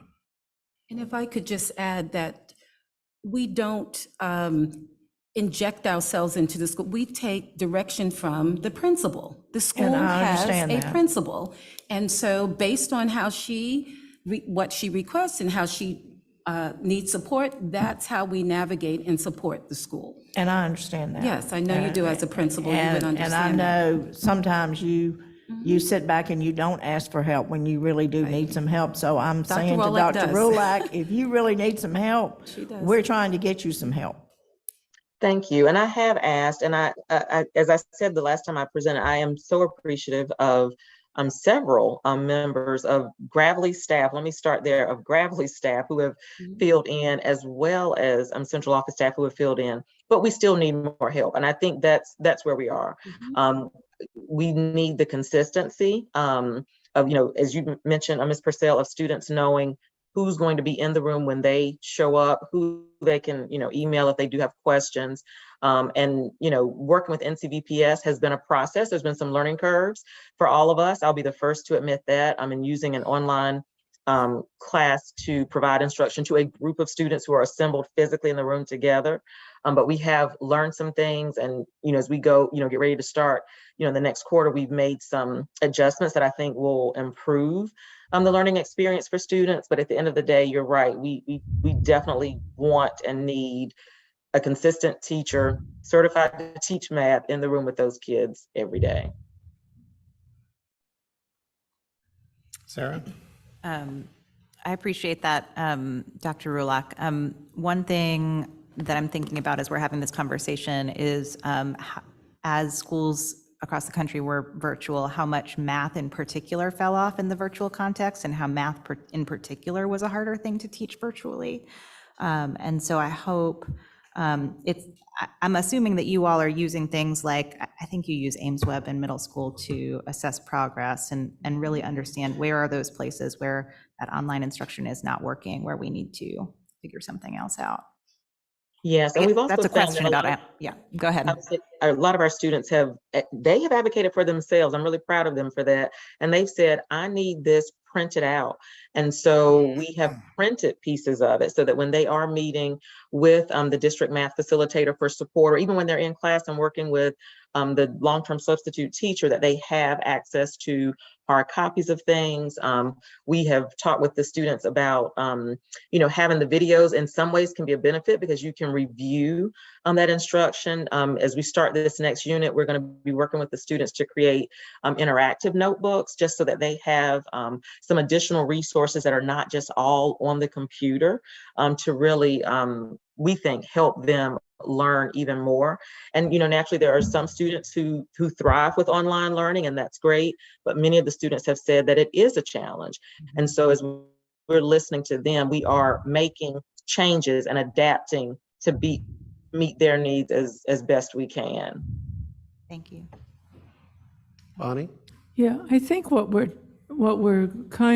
asking about, because you're filling positions is one thing, absenteeism is another, getting subs to show up at Gravely is another. I know we just approved one on the personnel report, which is great, but I look at like A406, it says all teachers are attentive to students' emotional states, guide students in managing their emotions, and arrange for supports and interventions when necessary. And how do you do that if you don't have permanent teachers in the building, or teachers? And even if it's a sub, if it's not someone that they know is going to be there every day for them, I don't know how this plan works without teachers in the building. And what can we do in an imperfect situation? That's a good question. Dr. Rowlatt, how many classes are we talking about that does not have a teacher for that 7th grade math? Is it So 4 cores? There are 7 sections. So our 7th grade is our largest class at Gravely. There are 170 students in 7th grade. And so that would be 2 positions. One of them is a teacher position that would teach 4 sections of math all day. And the other position would teach 3 sections of math and 1 section of science. So those two positions cover all students in 7th grade not having a permanent full-time certified math teacher in the classroom with them. Okay, so it's an all-day coverage, all-day teaching. Yes, yes.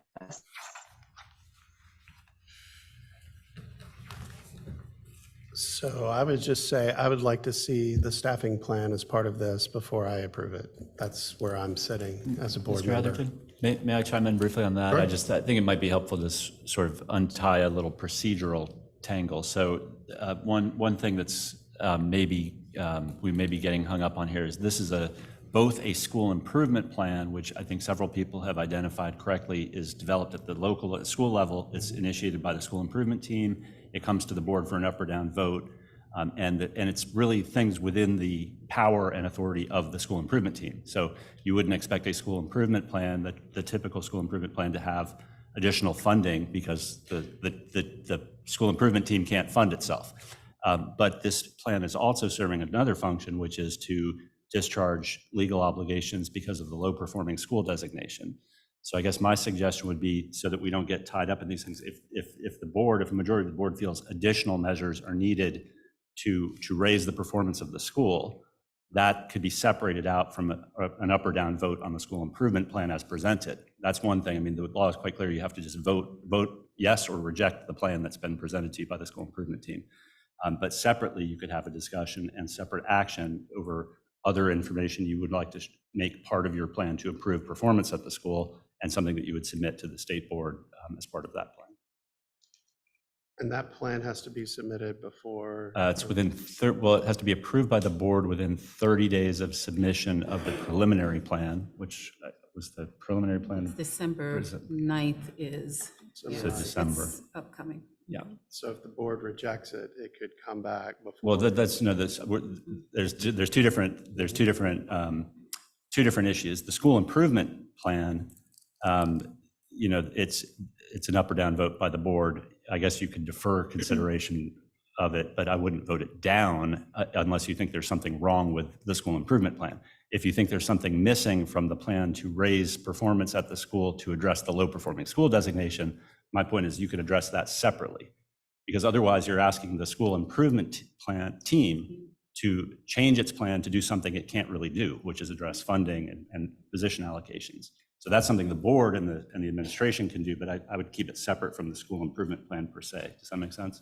Yeah, the problem is the school improvement plan is based on something that we haven't seen what that plan is. And so until I see or understand how the staffing is occurring and how it's being covered and how it fits into our MTSS, PLCs, and et cetera, I don't know how to approve a plan that can't be successful without those items.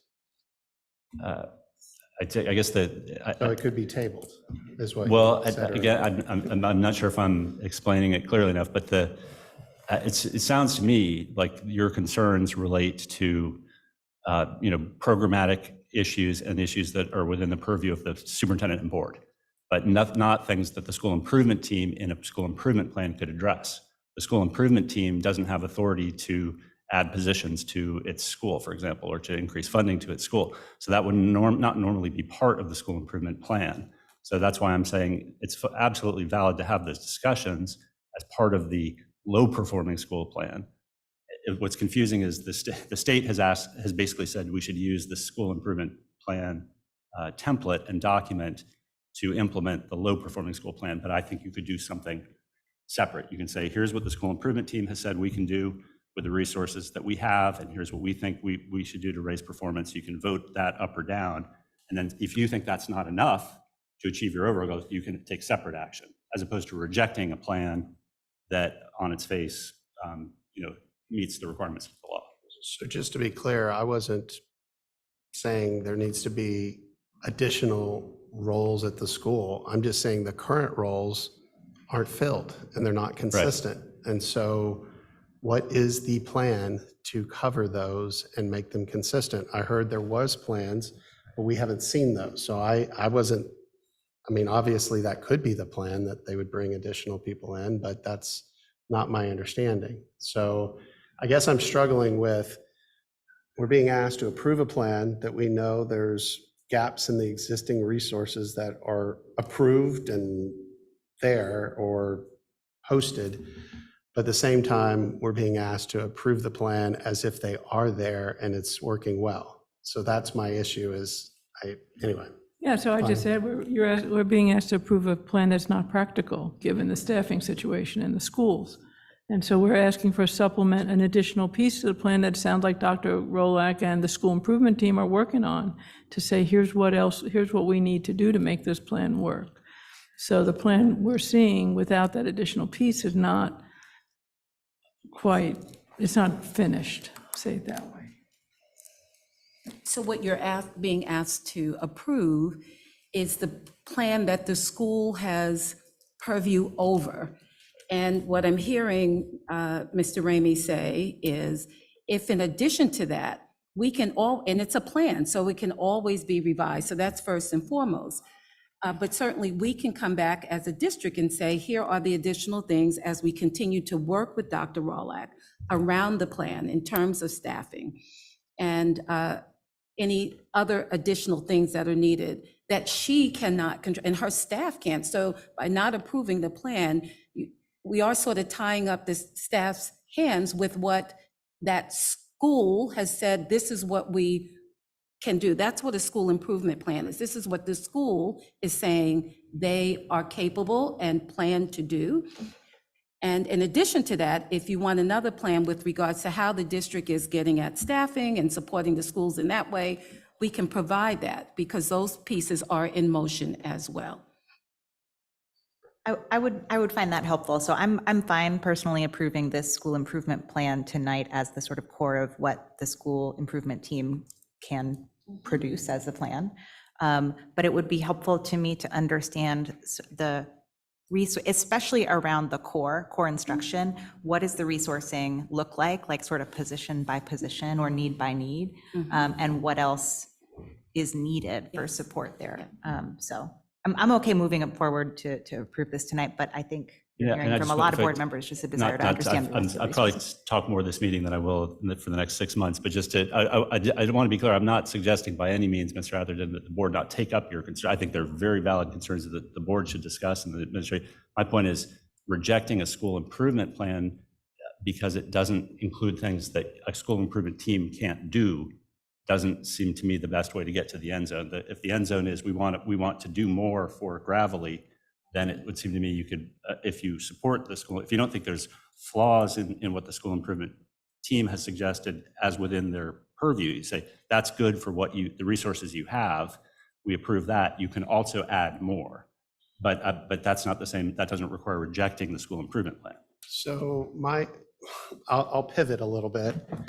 My issue is we've had 2 people from the school improvement plan that says the plan's not going to work.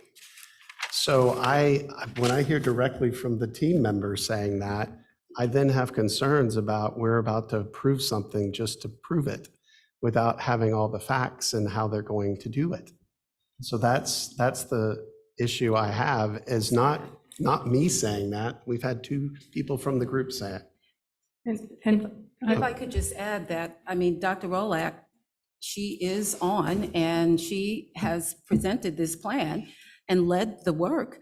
If she doesn't think, I don't think she would present a plan that she and her staff don't think will work within the purview of what they can do.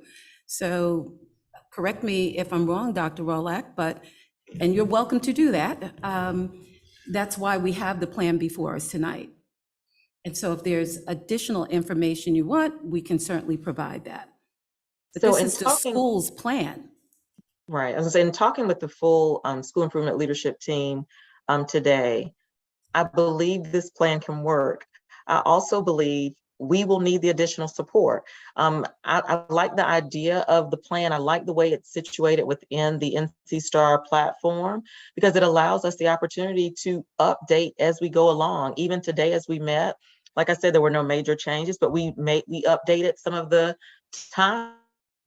There were some things that we were like, we can accomplish that faster. And there were other things that we said, you know what, based on where we are right now, we may need to push that out still within this school year, but we may push it out a month or a month and a half to be able to accomplish it. So this is the plan that as a team, we agreed on. It's the plan we believe in, and that we will work with everything that we have within us. We're not giving up on looking for math teachers for this school year, but until we hire those teachers, this is the plan that we believe will help us get to where we know we can be in terms of achievement for our students.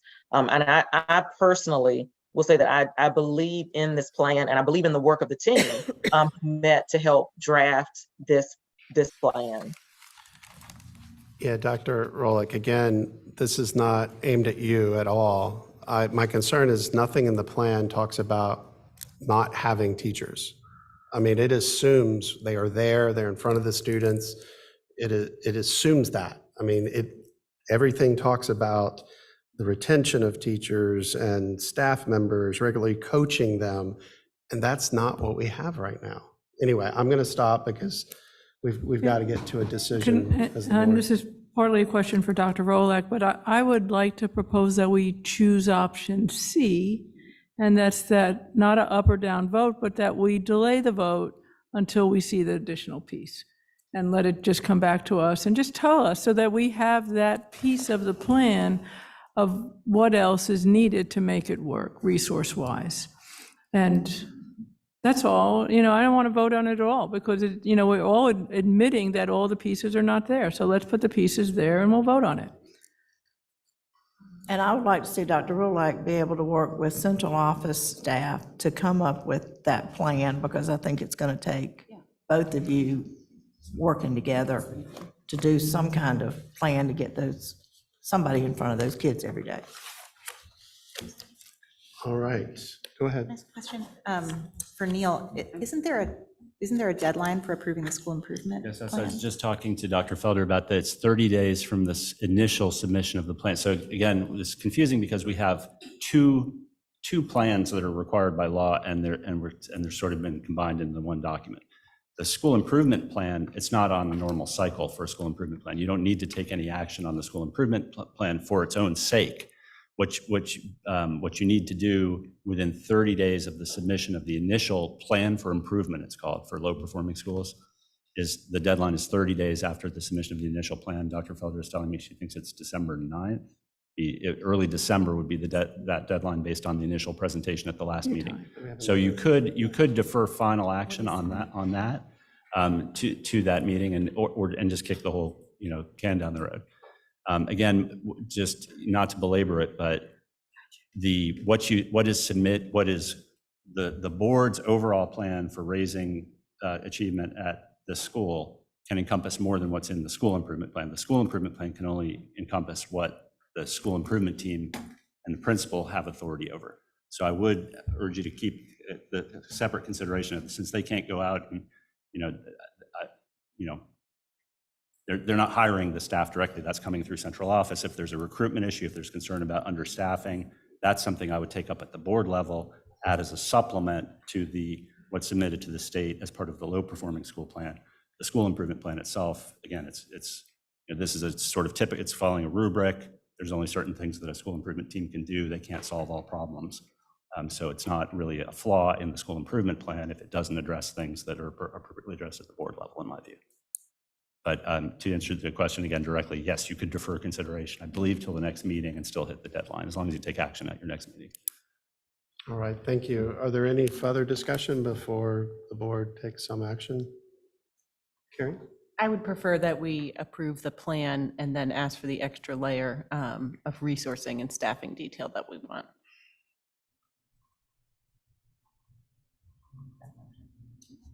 And I'll make that motion then.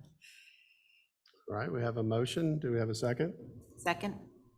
All right, we have a motion, a second. Is there any other discussion? All right, all in favor, say aye. Aye. Aye. Opposed? Aye. Dr. Moore, which is your vote? Aye. Okay, the motion fails. Do we have a second motion? I move that we delay the approval of the plan until we have the supplemental piece on the interim staffing and long-term staffing. All right, we have a motion. Do we have a second? Second. Okay, we have a motion and a second from Mr. Richmond. Any further discussion? All right, all in favor? Aye? Aye. Opposed? Okay. Dr. Moore? No. All right, motion carries. We will have this on the next agenda.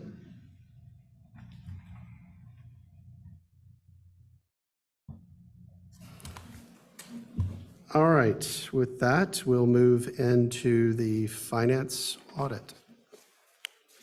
Okay, so for that, we'd like to invite Ms. Rhonda Rath, our Chief Finance Officer, to the podium. Good evening, everyone. Good evening. As we know, North Carolina General Statute requires that we, as a district, have its accounts audited every year by an external vendor. Tonight, we have Dale Smith from Anderson, Smith and White to provide you a report of the financial audit that was just completed for the district for the period ended June 30th of 2022. So I'm now going to turn this over to Dale, and I will be driving the presentation for our public. All right, good evening, board members, Dr. Felder. Hope all of you are doing well. Can everyone hear me okay? Yes, we can. Thank you. Okay, good. I think each of you should have a complete copy of the financial statements. Hopefully you've had time to look over them. What I plan to do this evening is go over just a few pages out of the report. The financial statements cover two main areas. There's a financial section that covers the first 62 pages of the report, and followed by the compliance section starting on page 63 of the report. We'll be starting on page 13. So if everyone could turn to page 13, and we will look at the district's governmental fund balances as of June 30th, 2022. And I'll quickly point out while you're turning there that on pages 1 through 3 of the report is the financial statement opinion letter. And that opinion is a clean, unmodified opinion, which is exactly what the board wants to receive. Okay, and on page 13, we'll be focusing on the first column, which is the board's general fund. And there at the top, you can see the district had total assets of $6,836,171 at June 30th, 2022. And that was composed primarily of cash and cash equivalents of $6,810,283. And there in the middle, you had liabilities of $1,903,244. And if you take your assets minus liabilities, you get your fund balance, which is the next to last number in that column, of $4,932,927.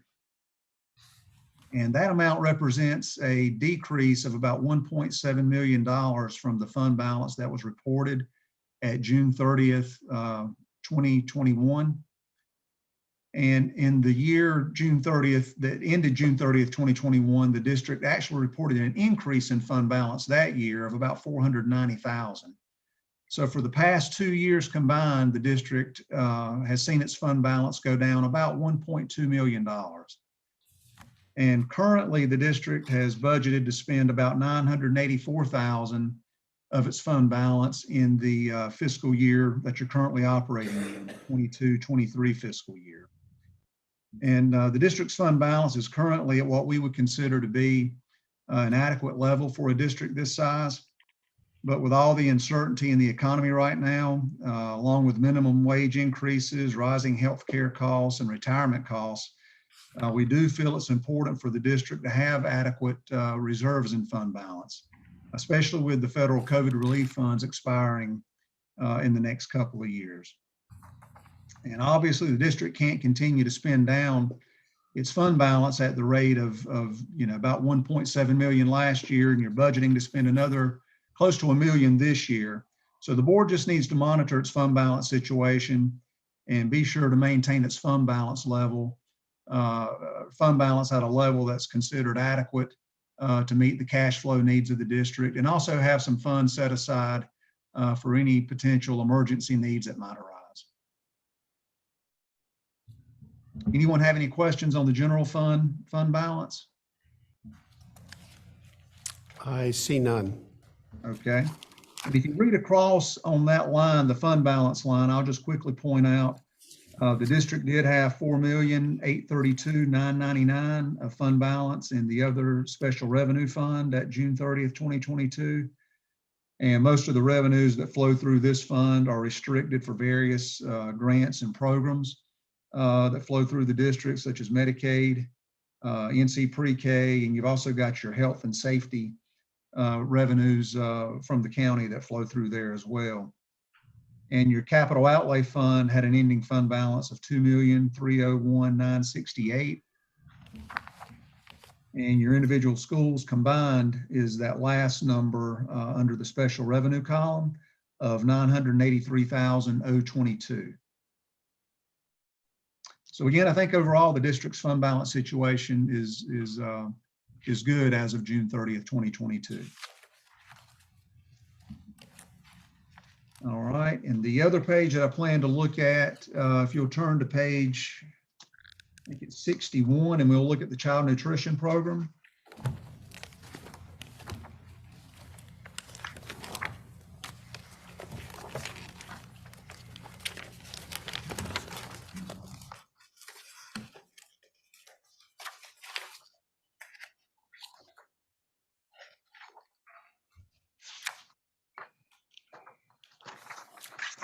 Okay. And this schedule shows the revenues and the expenditures of this program for the year ended June 30th, 2022.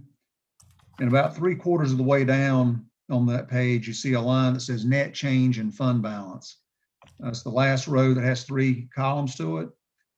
And in the middle, you've got the actual results for the year. The school food service program reported a profit for the year of $930,872. And in the previous year, the program reported a profit of about $507,000. And the improvement in profitability over the prior year was primarily due to an increase in food sales. You also had an increase in federal reimbursement revenue. And you also had a slight decline actually in operating expenses. To end the year, the district had about $2 million of cash in the bank in this fund. And most of the districts that we audit actually saw their child nutrition programs do really well the past 2 years. So the district is not, y'all are right in line with what we're seeing at other districts as far as how your child nutrition program is doing. I think in the current operating year, the state is not going to be reimbursing districts 100% for the meals served. So more than likely, the district may see a drop in profitability in the coming year. So management will just need to monitor the program closely to try to keep expenses down where possible if the revenues do tend to drop a little bit, since the government won't be reimbursing the district any longer at 100%. But again, I think the program right now is in about as good a financial shape as I've seen it in since we've been doing the audit. Anyone have any questions on the child nutrition program? I do. Bonnie. I just, on the $1.2 million cash balance, we're seeing an increase in our prices. We have not increased our lunch prices. So I assume this money can carry over and it serves as a cushion to help us this year if we run into a deficit. Yeah, absolutely. Right? Yeah, so this, okay, thanks. I guess real good that y'all built that up just in case you need it in the coming years. So there's no restrictions on how we can use it as long as it stays within the fund. Correct. That's right. Okay, thank you. Okay. All right, and starting on page 63 of the report is the compliance section. And page 63 is actually the first of 3 letters that we issued related to the compliance portion of the audit. And we're required to perform testing over the board's internal controls and expenditure of state and federal grant awards. And we perform a lot of payroll testing, general disbursement testing on that grant money that flows through the district.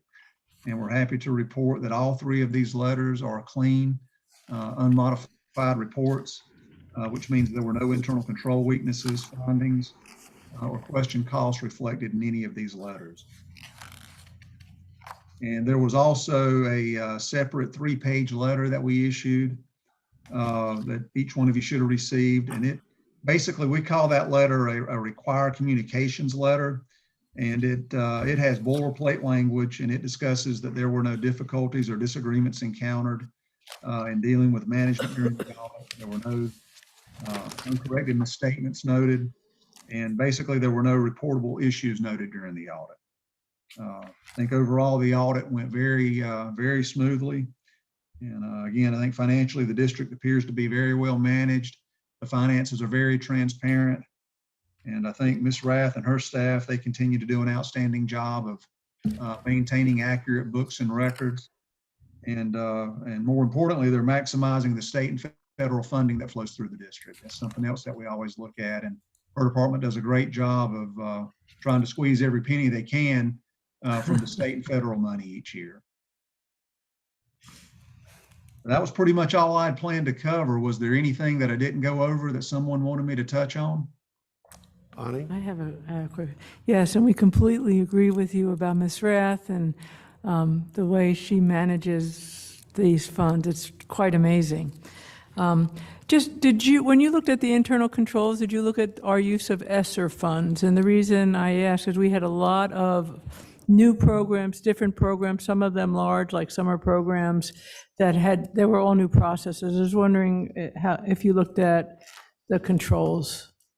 Yes, we did. We had to select a sample of expenditures from the ESSER funds, and we didn't have any issues that we noted in that testing.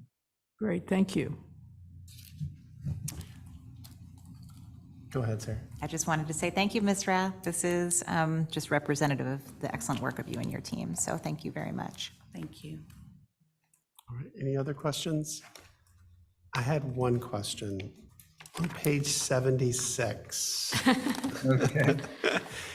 The last paragraph talks about how the indirect cost, and it says that we have elected not to use the 10%. Can you explain what that means to a non-accountant? I have no idea what it means. Basically, the Board of Education, y'all are, I think child nutrition has an 8% rate, and then y'all have got a restricted rate that the state imposes on the federal funds that flow through the federal grants fund of the district. So with that said, there is a 10% de minimis rate that can be used, I guess, if you don't have a restricted rate. And in y'all's case, y'all really don't have, I guess, a situation where y'all can use that de minimis rate. I've never had anyone ask me that question. That's standard wording that makes us put in here. Oh, man. But yeah, I don't think it really applies to y'all, but that wording has to be in there. Y'all are basically restricted on what rate you have to charge. So, but I could be wrong on that. But but I do think I'm right. So. Yeah, you are. We are restricted on what we can charge, particularly to the federal grants.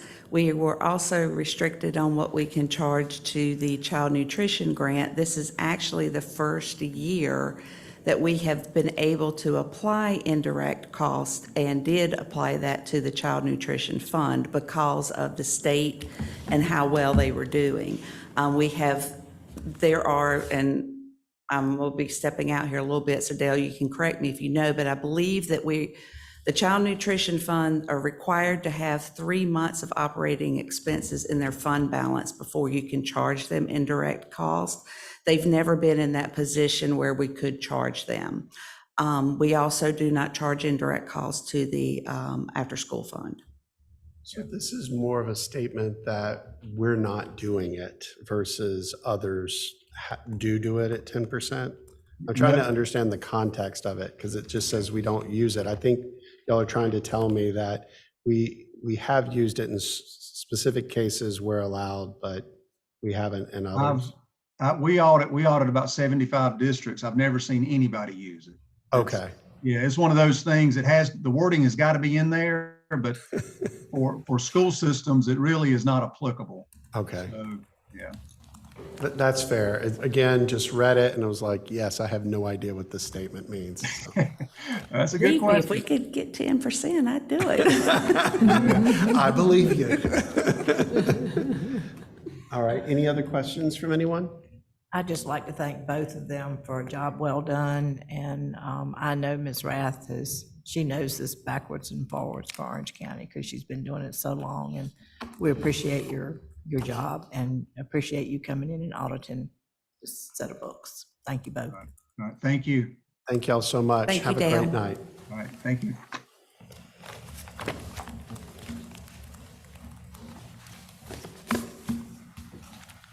All right, Dr. Felder, on to our updates on curriculum and instructions. Yes. And so at this time, would like to invite Dr. Denise Green and members of the CNI team to the podium. Thank you.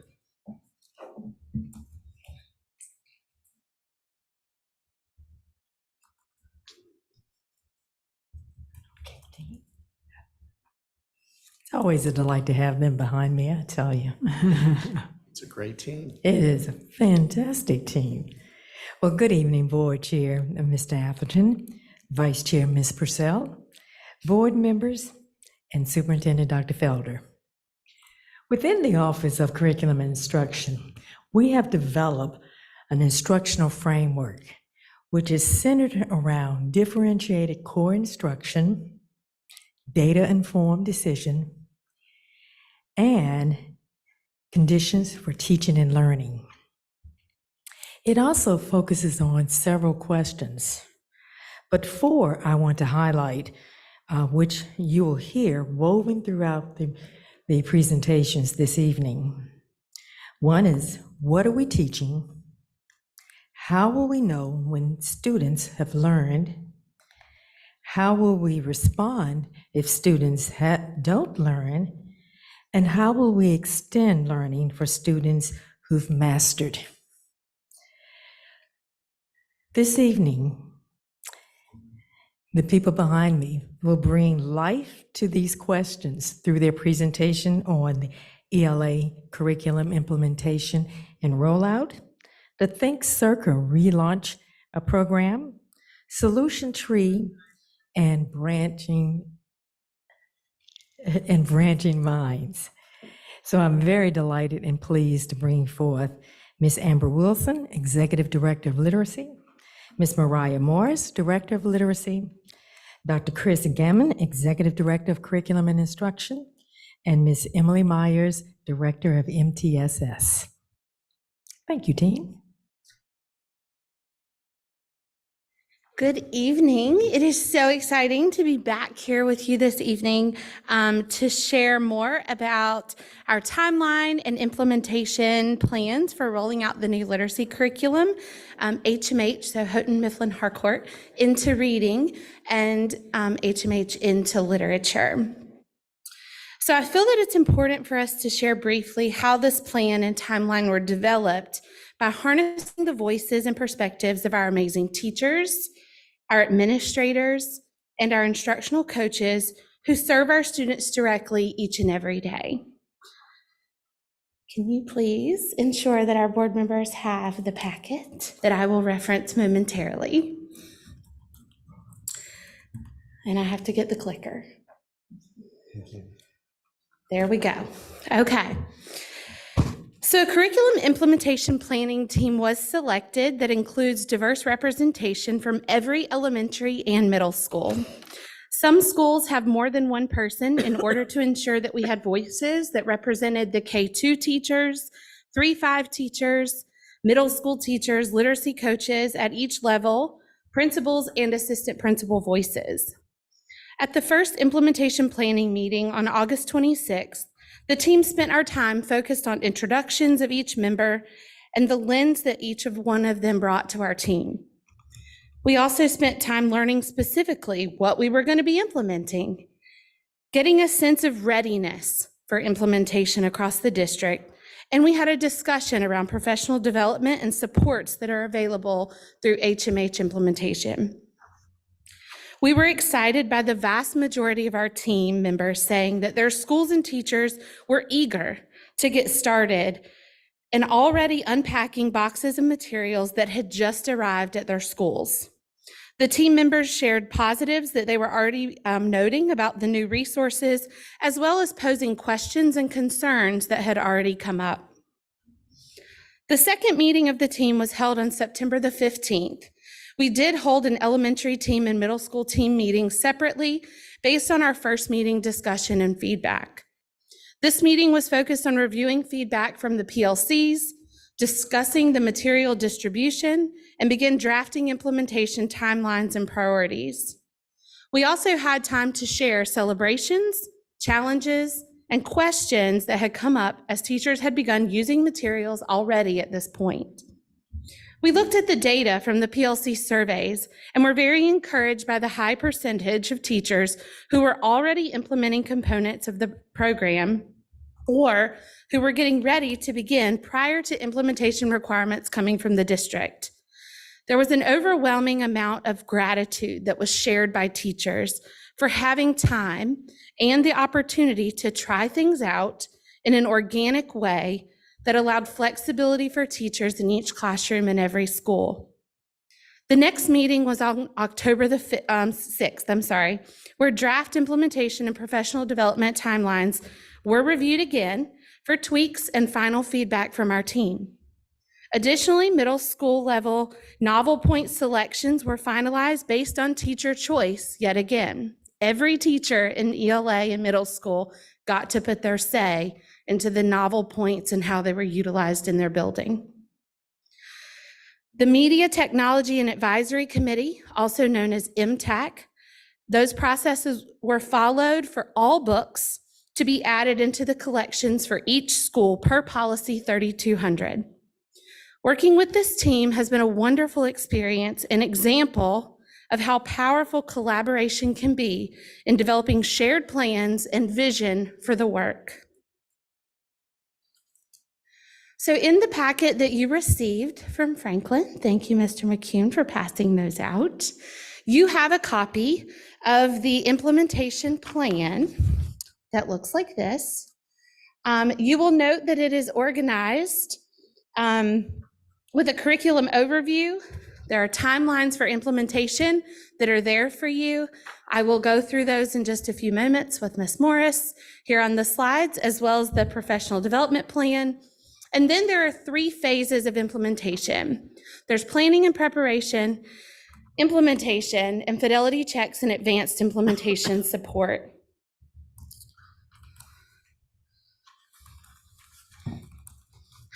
Also in your packet, you will see resource overviews for each of the curriculums. We have the Into Reading resource overview and the resource overview for Into Literature.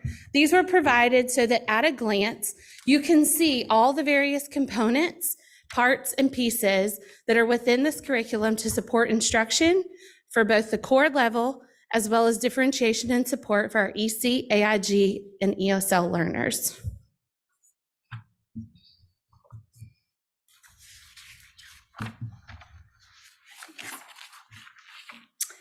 Peter Ducker famously stated, "Culture eats strategy for breakfast," when discussing how to effectively implement change.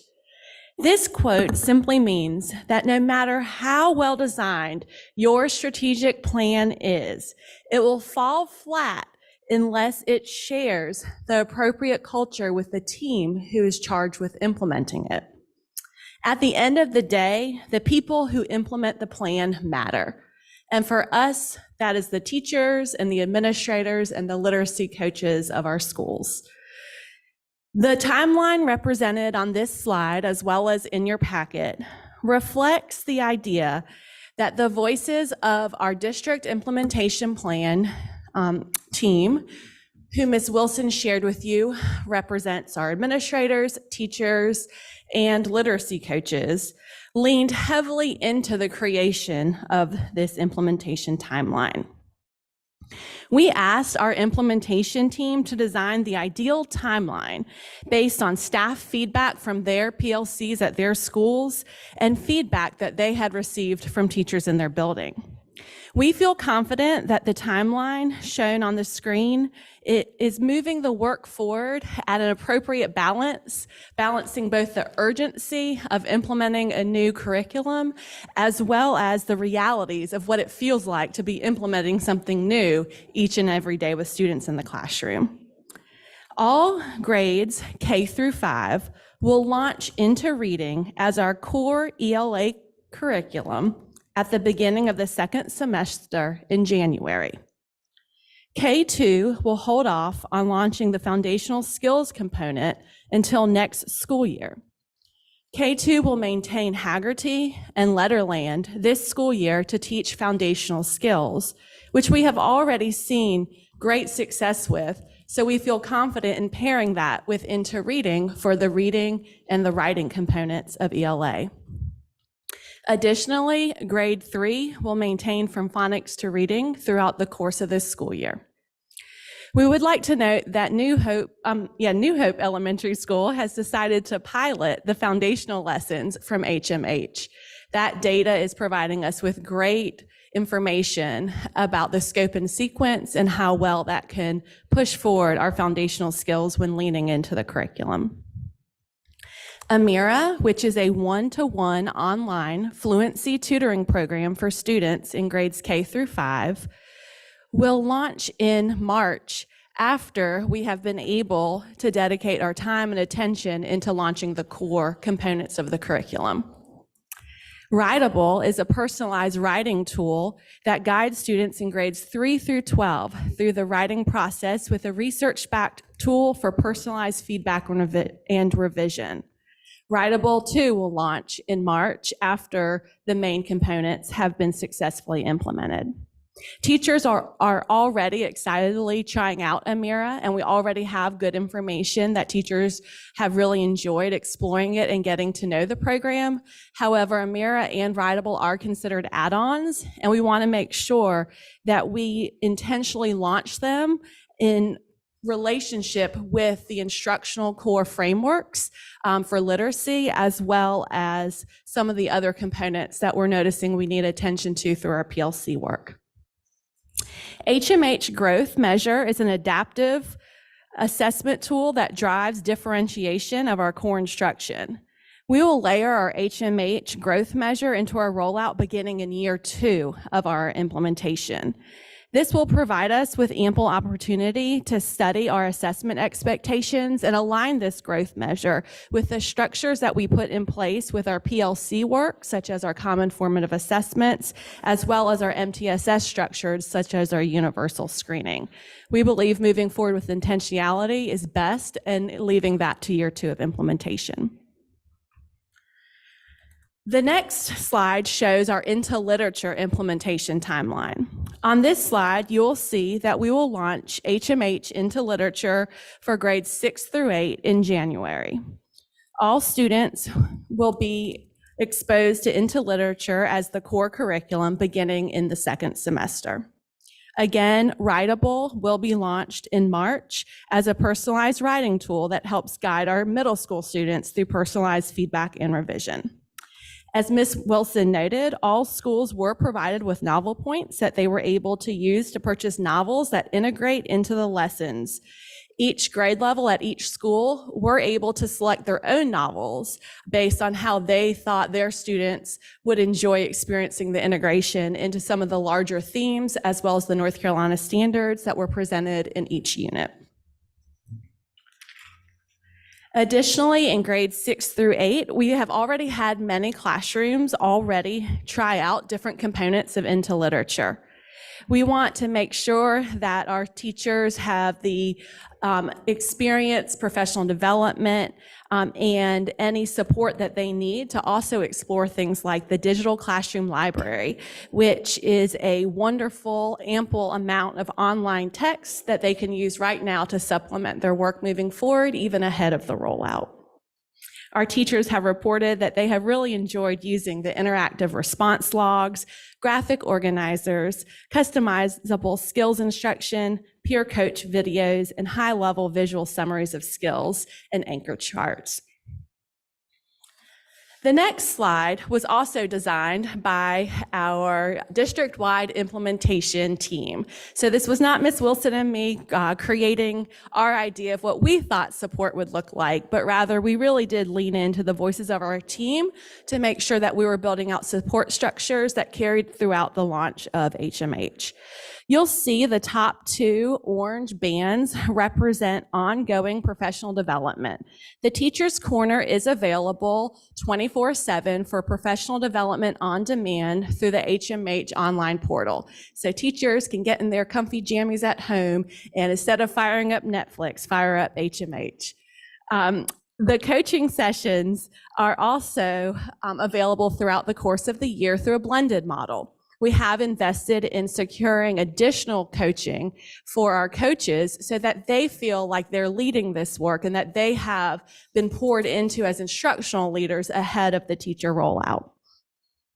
In November, just next week and the week after, we will be launching our Getting Started PD, which is a virtual 2-hour session for both the elementary schools and the middle schools. In the next boxes, you'll see an open white box with a solid orange line. This represents the district-provided professional development. We are providing intentional professional development for all of our literacy coaches monthly and helping them understand how HMH also integrates with the solution tree rollout that you're going to hear more about from Dr. Gammon, as well as MTSS from Ms. Myers.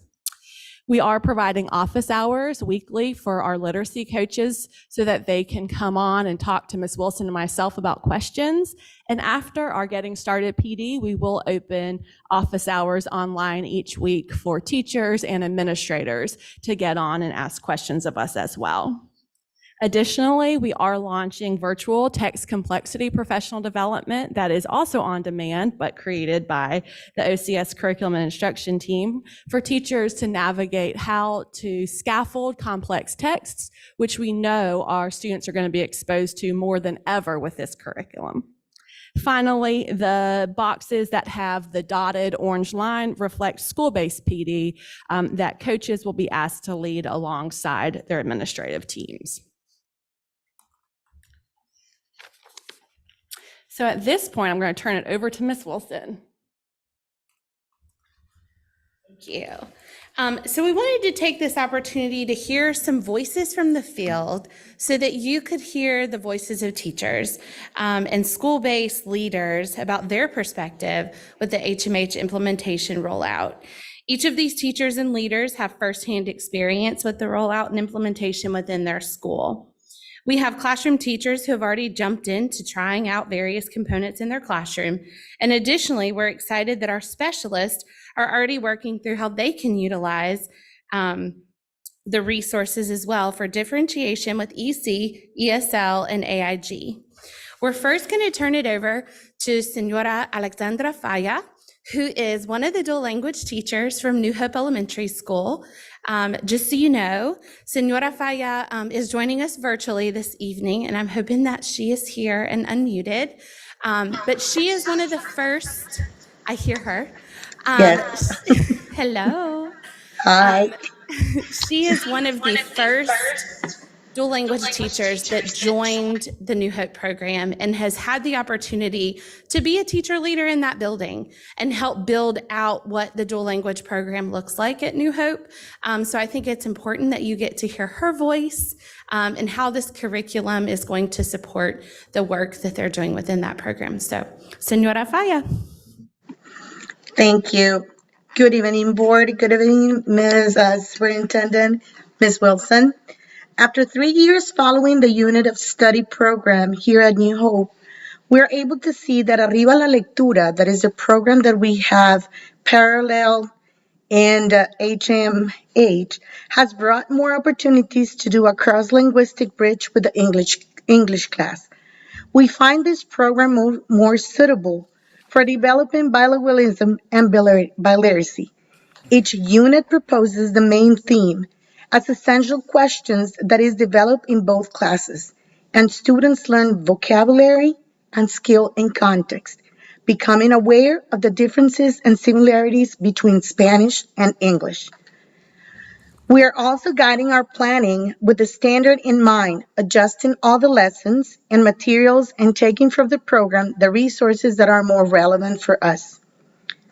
The Dual Language Implementation Guide provides some tips that have helped us scaffold all the information that we need to become better teachers for our students.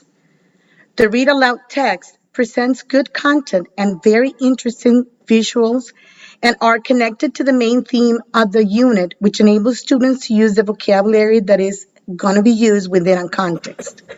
Something that we have seen that is very useful for language learners is really all this material that we are able to find in the platform. The foundational skills slides that we find are very useful to practice phonemic and phonological awareness, and they're totally connected to the practice of Haggerty as well. These also show a lot of progression to introduce high-frequency words in Spanish. Even though some of the high-frequency words that are suggested are not necessarily the ones that students really work developmentally as the ones that they are able to use frequently, but they're suggested to be worked with. And our students are learning a lot. Incredibly a lot, and they're bridging between English and Spanish. They're able to find cognates. They're able to find finally the breach that we were finding and looking for it. The writing activities are connected to a text, and it allows to use it as reference to guide the writing process with them. At this point, DL second grade is the grade that is working all the implementation of HMH. Thank you. Thank you, Senora Falla, for sharing about how you're using Arriba la Lectura. Also, to add on to what Ms. Morris shared a few moments ago about New Hope piloting using the foundational lessons, some of the backstory on that is that New Hope had multiple programs in place because of the dual language program, right? So where you have Letterland on the Spanish side, they currently had Estrellita, and so that they would have been managing 3 or 4 different curriculum components, which was some of the driver behind the decision for them to pilot those foundational lessons so that we can streamline the materials for the teachers. Thank you again, Ms. Falla. At this time, Ms. Morris is going to read a statement from one of our literacy coaches. Thank you. This statement comes from the Beth Karasi, the fantastic literacy coach at River Park Elementary School. Ms. Karasi writes that the HMH into reading curriculum has already been beneficial for the students at River Park. Teachers and students are pleased with the consumable books, which allow for more interactive learning and increased student engagement. Teachers really like that HMH into reading is a spiraling curriculum. Our standards are not taught as a one and done, but are revisited throughout the modules, going more in depth with each subsequent lesson. Knowing that students are not expected to master a standard in reading when it is first taught, and not teaching just one standard at a time, matches the reality of how we read in the real world. Comprehending reading encompasses so many skills put together in order for us to hold on to the meaning of complex text. HMH into reading curriculum follows the research behind the science of reading and includes all pillars of reading in each week's lessons. The lessons are set up for teachers to follow the gradual release model with the I do, we do, you do format. Overall, the HMH into reading curriculum allows for teachers to build student strengths in word recognition skills as well as their language comprehension skills, leading our students to become skilled readers. And at this time, I will pass it back to Ms. Wilson for one more voice from our field. All right, the last voice that we have for you this evening comes from one of our ESL teachers here in the district who's actually pictured in the top left working with one of her groups. And so Ms. Brennan Patel said, some reasons that I like HMH ESL components are, First of all, the students love the pictures. They are relatable, appealing, and high interest. The academic language is thoroughly chosen and seems to be well aligned, yet not doubling up on core. Being new to it all and not being able to always get in with my password to HMH Online, if I just follow along and taught the lessons, I would walk into the class and be pleasantly surprised that what I did this morning in a small group perfectly paired the students for the writing lesson this afternoon, and I didn't even know it. In the past, the hours it would have taken me to align and plan with 6 to 10 other teachers would have been and was impossible. I just did my best and spent countless hours preparing lessons that I hoped for the best regarding alignment. If different teachers are doing separate things, my lessons didn't make as much impact. HMH is great stuff, even if teachers skip sections. Also, it doesn't take me much time to prep, but I can add on since the base lesson is done for me. I love how the listening, reading, writing, and speaking is systematically built in. A new teacher can step in and feel well planned, then switch things up as she becomes more experienced, planned with classroom teachers, and etc. Graphic organizers are in the back or included. I like the sentence frames that have already been included in each lesson, and the academic language-focused vocabulary that is right on each picture.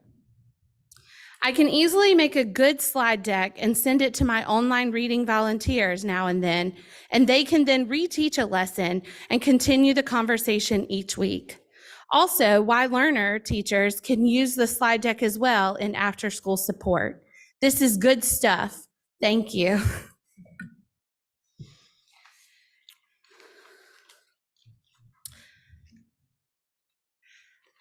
So the next piece of this implementation plan is to talk about the supports that are needed for it to be successful. Oftentimes we hear Dr. Felder remind us that a goal without a plan is simply just a wish. We are charged to move forward as stewards of this resource in the best interest of our student growth and our achievement. With this plan, we will go rung by rung in a methodical manner that is measured progression. Will there be bumps along the way? Absolutely.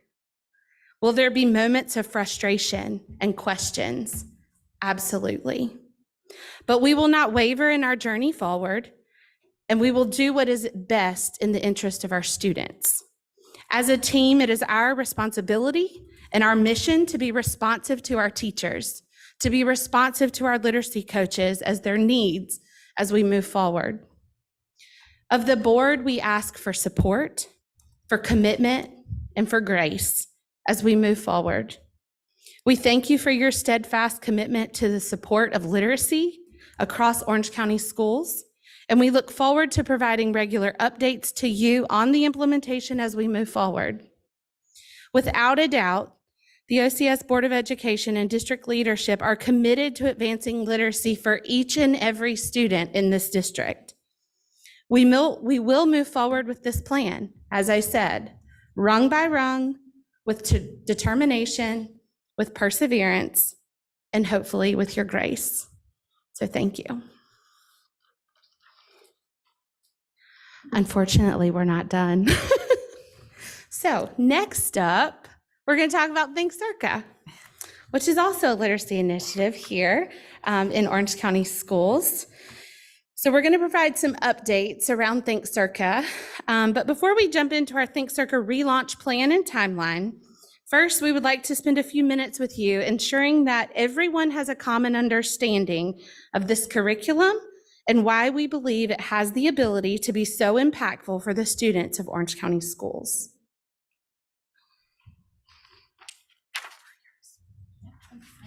You're welcome. Think Circa is a research-based literacy framework for reading and writing across the curriculum for grades 3 through 12. Think Circa provides students with a step-by-step approach to think critically about academic material, as well as read and write across content areas with purpose. Think Circa lessons are supported with a vast instructional digital library, authentic texts, and embedded scaffolded support. Text selections are designed to be highly engaging and help students see themselves in the learning as they form their identity around the material. The power of Think Circa is its ability to help students with close reading and academic writing, which are two 21st century skills that our students need to be proficient in order to compete in a global economy after graduation. When we think about the skills our students need to be successful post-graduation, being able to consume information actively, think critically about raw information, and express their point of view clearly and effectively are paramount. Think Circa provides a common language and framework to intentionally develop these 21st century skills across the content areas, including ELA, science, social studies, and math. When implemented with fidelity, Think Circa has been shown to improve scores at 2 times the average growth rate.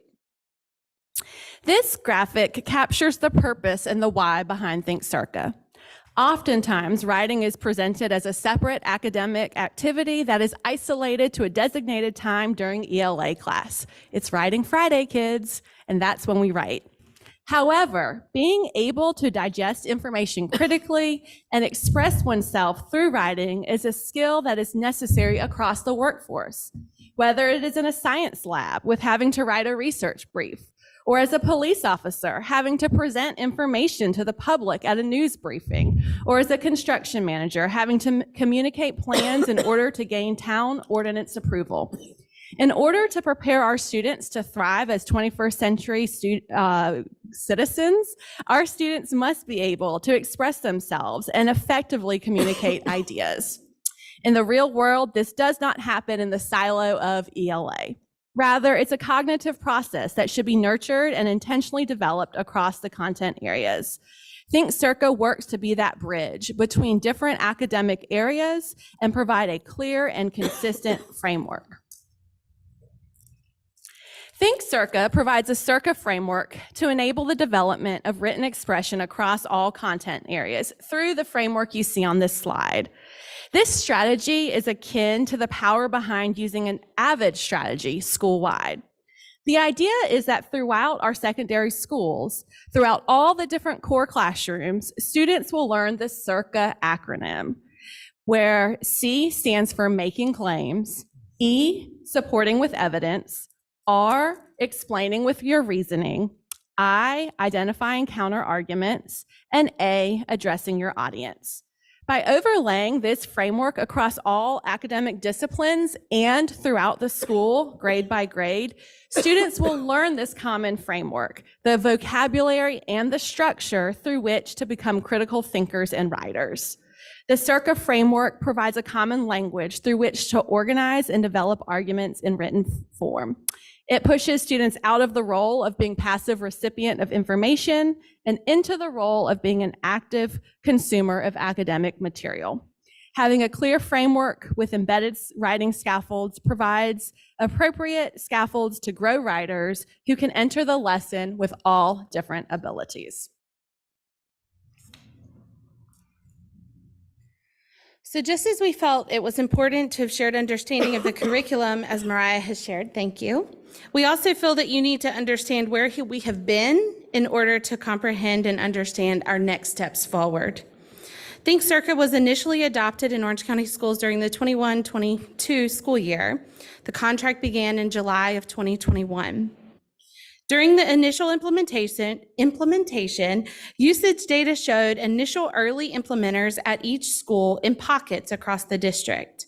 However, there were signs that there were concerns about the overall buy-in of the curriculum across the district. As we restructured the literacy team in March of 2022, the OCS literacy team adopted the relaunch of Think Circa as we reimagined its capacity to grow our students in our secondary schools. We move forward with the relaunch of Think Circa by embracing the Plan, Do, Study, Act model, which is the 4-stage problem-solving model used for improving a process or carrying out change. Utilizing the Plan, Do, Study, Act model allowed us to focus in on what was working with our implementation, what barriers existed across our school district, And how could we improve moving forward? Here you see the relaunch timeline. Essential to the Think Circa relaunch was spending time listening to our administrators, listening to our teachers, listening to our students about their thoughts and their perceptions of Think Circa. Understanding that everyone involved in the relaunch needed to have a real stake in its success. It was crucial for us to hear the initial thoughts and experiences with the curriculum. As a result, we invited our Think Circa representatives, Eric Austin, and Think Circa founder and CEO, Eileen Buckley, to come here to Orange County Schools and engage in a listening tour across the district. So we met at the Welcome Center, we loaded us all in my car, and we spent the entire day driving to schools to listen. We met with teams of teachers and administrators, listening at Cedar Ridge and at Orange High School. We also met with a group of students at Gravelly Hill Middle School to listen to those students and hear their perspective. We asked vital questions and we listened as administrators, teachers, and students shared their successes, their challenges, and their ideas on how we move forward in the relaunch of Think Circa. One of the highlights of our listening tour was spending time with our students at Gravelly Hill Middle School, who were very articulate about why they liked the curriculum. They felt that Think Circa allowed them to develop their voice and improve their writing skills. And when we asked them if we should continue using the resource, they answered with a very clear yes, absolutely. So the next step in our relaunch was ensuring that we were embedding this curriculum into the curriculum mapping that occurred over the summer with our teacher leaders. One of the barriers that teachers expressed during our listening tour was not feeling that they had enough time to implement the Think Circa units. You see, they viewed Think Circa as an extra or an add-on resource, but not the main curriculum that they use during instruction. In order to work through this barrier, we realized that this was essential to embed units in our curriculum maps so that teachers could see how Think Circa was a viable core instructional resource that can be used to deliver instruction rooted in our North Carolina standards. Embedding Think Circa into our curriculum maps has also helped onboard our new teachers with the hopes that they could explore the resource with their mentor teachers and within their PLCs. So our next step hinged around the feedback that we received during our listening tour on frustrations that were experienced during the initial professional development last year. Teachers expressed that the PD sessions they received were identical in nature due to a miscommunication on behalf of Think Circa trainers and focused on the operational items of the curriculum implementation, such as setting up accounts and rostering students and getting those things settled. No time was spent on exploring the curriculum's instructional capacity and how to use it with a true blended learning environment in the classroom. As a result of this information, we knew that the next steps in our relaunch would have to include reimagining the professional development experience to center on instruction and student growth. In September, Eric Austin, who's our rep with Think Circa, came here to OCS again to lead 2 more 3-hour PD sessions. Actually, hold on, let me go back. In August, he came and delivered a 3-hour PD session for our district facilitators, including our science facilitator, social studies facilitator, beginning teacher coordinator, and others in the C&I department. During this PD, he led the group through a model lesson and explored the instructional capacity of the program. We then had a Think Circa leadership meeting with ELA, social studies, and science leads to work through our next steps of implementation. In September, Eric came back again and led 2 more 3-hour PD sessions for middle school and high school teachers, as well as administrators. In this PD, Mr. Austin went deep into the instructional capacity of Think Circa. We moved beyond the operational items of the program and explored how this resource can work to build critical thinking skills and writing across subject areas. Our next steps include working with all of our middle school and high school principals next week to draft a district implementation plan moving forward. We think it's actually this week, sorry. We think it's essential to build a plan with our principals' voices at the table. And we're excited to include them in this work. By leaning into their perspectives, including what they see during PLCs and classroom observations, we are hopeful to develop a plan with increased buy-in and ownership of this curriculum.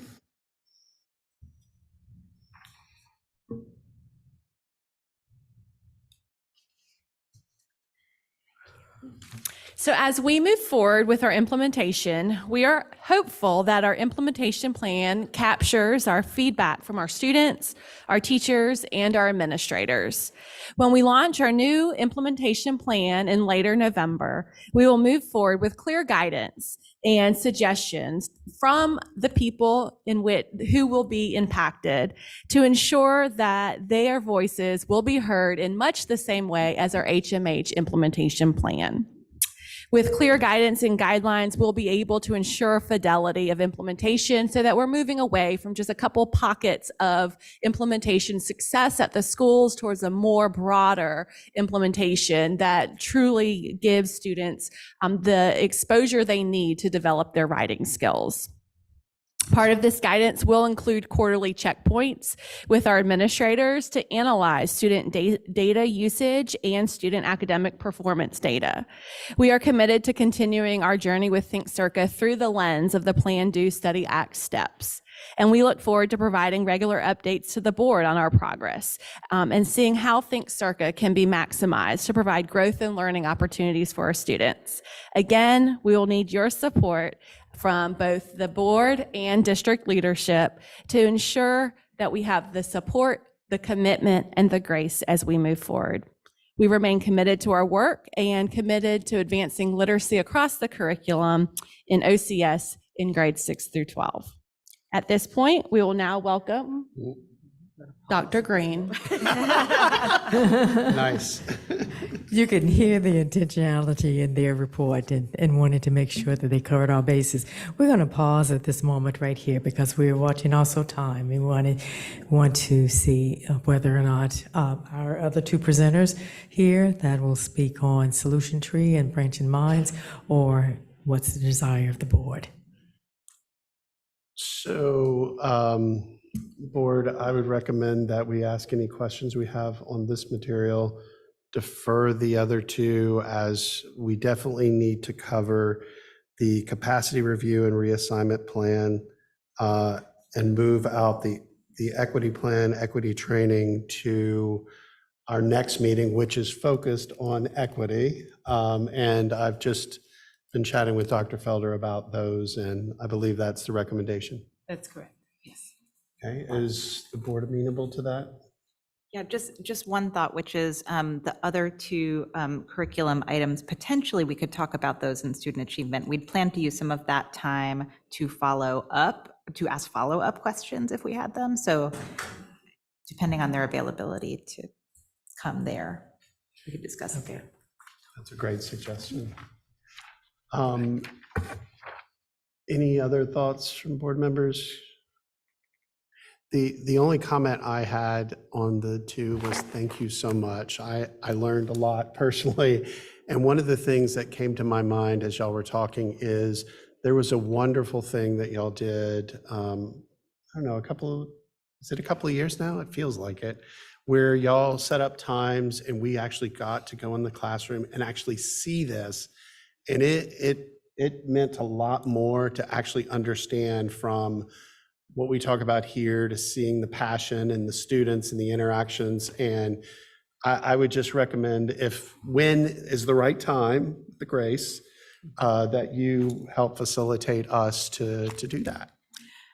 That is one of the plans that we have moving forth, not only with the implementation of our curriculum, but also some of the other programs. So we'll be talking more about some board visits to see some of our instructional programs. Topic on the Student Achievement Committee. Thank you all very much. May I ask just a couple questions? So we are at 9:55, about to start the clock of financial cost to extend the meeting. And does it have to be asked now? Can you? Yeah, Like- it's just about these two things. There's some confusion for me. You mind? We're going to cut off questions. I'm going to cut off questions because we've got to go unless the board wants to override me. Okay, thank you. I will Please- send them. I will send them. Thank you. And I would recommend, Dr. Felder, how much time do you think we need for the, I'm going to defer to Mr. Abley. What's that, 3-0? 20 minutes, 2-0. okay, can we just go ahead and get a motion to extend for 20 minutes? So moved. Second. Okay, we Mr. have a- Atherton, just as a reminder, we'll need a second closed session as well. I don't know if you're calculating that time in the, I don't know how much time you anticipate we need for that, but there will be no action coming out of that closed session, but we do need this closed session time. So I think we'll probably need an additional 10 minutes minimum to talk because we've already gotten the material. So can we amend that to 30 minutes? Sure, let's amend it to 30 minutes, but 20 of it is here. Yes. So. And can we get, Second. okay, the second, okay, so we have a motion and a second for 30 minutes. Any discussion? All right, all in favor, say aye. Aye. Any opposed? Dr. Moore? Aye. Thank you. It's all yours, Mr. Abilene. All right, good evening. Thank you. So I just want to recognize, joining us virtually is Miss Dr. Gwen Werlach, principal of Gravelly Hill Middle School. And in the audience with us as well is Kelly Parks, principal of Eflin Cheeks Global Elementary School. And I'm also assisted by Catherine Mao, our student assignment and technology coordinator, because part of the assignment capacity scenarios and next steps planning has to do with capacity concerns at Eflin Cheeks Elementary School and the current capacity that we have in the district at Gravelly Hill Middle School. And talking about configurations of school is one possible solution. So 3 items we wanted to review this evening. We'll cut short the legal requirements. Those are in your packet. Those are also posted online. We do want to discuss the short-term, long-term capacity issues that do impact our schools, especially to the west, although we are seeing overflow and capacity issues at River Park Elementary School, New Hope Elementary School as well, and then approve planning processes and timelines for deeper dives and engagement into the work necessary to bring back plans to the board. And so that's why it was critically important that we have this discussion this evening so that we can begin the processes on those timelines. Just again, our 4 pillars within policy are listed. Every time we think about our schools and how do we best meet the needs of our students, our staff, and our community, also keeping in mind how we equitably operate. These are the pillars within our policy that we'll utilize. Wanted to just talk about, again, why we're at this point in time. And we have some schools that are overcrowded, and we have some schools that are have capacity. And so looking at that future growth, I want to highlight that 3rd bullet there. Looking at future students projected to enroll. Elementary, 407 students, of which we only have 200 and some seats currently available in the district. Middle school, an additional 208 students, and high school, 245 students. And we'll talk about some of the short-term solutions that we utilized to date. This brief and a deeper plan of the data is posted online, but you can see some of the developments that are currently planned, and this is out of Mebane. Mebane as a governmental entity, is not part of SAPFO, the Schools Adequate Public Facility Ordinance, of which we operate under in Orange County. That ordinance helps us with projections on student growth and student enrollment over time. There's also levels of service that are indicated within that ordinance. And as we look at expansion of school buildings, or we look at future needs and capacity, It's driven by the membership projections that ordinance utilizes. Mebane is not part of that. And so that does cause concerns when we look at long-range forecasting, and forecasting at the county says you may not need a new school for another 10 or 15 years. But when we look at our projections and we include that growth that's expected, it does show a capacity concern much sooner than what the county projects. Because again, the county projections don't count students until they actually enroll. And I will tell you time and time again, I've worked in several districts around the state, we just can't wait until the students enrolled to start talking about fixing this issue. So that's why it's critically important as we're experiencing capacity concerns that we think about short and long-term solutions for that. Again, here's just a layout of those projections, and we already mentioned that. And so when we look at our actual school utilization, you can see here where we have schools that are under capacity at Central Elementary School at 69%, 0.69. Eflin Cheeks, when we factor in pre-K, is 21% over capacity, 1.21. And you can see some of our other elementary schools, New Hope and River Park, also over capacity. Hillsboro's over capacity, but that is a choice school, and we do have safeguards in place for the number of students that's authorized to enroll annually. So although we're not mentioning that one already has a built-in process for the capacity limits at that school. When we look at the levels of service, again, that's based on SAPFO. You can see the spread and the range of the capacity differences between the schools. When we look at middle school, you can see we actually have capacity and seats available in our middle schools. With AL Standback at 87% capacity. Gravelly Hill is down to 61% of the capacity of the building, and Orange Middle School is at 72%. So we have a 26% range there of availability. And then at the high school, you can see the level of service at Cedar Ridge is at 0.74, 74%, and that's because of the new addition that was opened up just over a year ago on that campus. Orange High School at 96%, and we did do some spot reassignment prior to the start of this school year to lower that student capacity at Orange High School. So we do have capacity because of the new building at Cedar Ridge High School for high school. We do have capacity at middle school. We do still have a capacity issue at the elementary level. And these are our projections and models, and you've seen these, and we went over these last week in your work session, so I'm not going to go through these again. But there are challenges when we talk about spot reassignment when we take a zone or an area.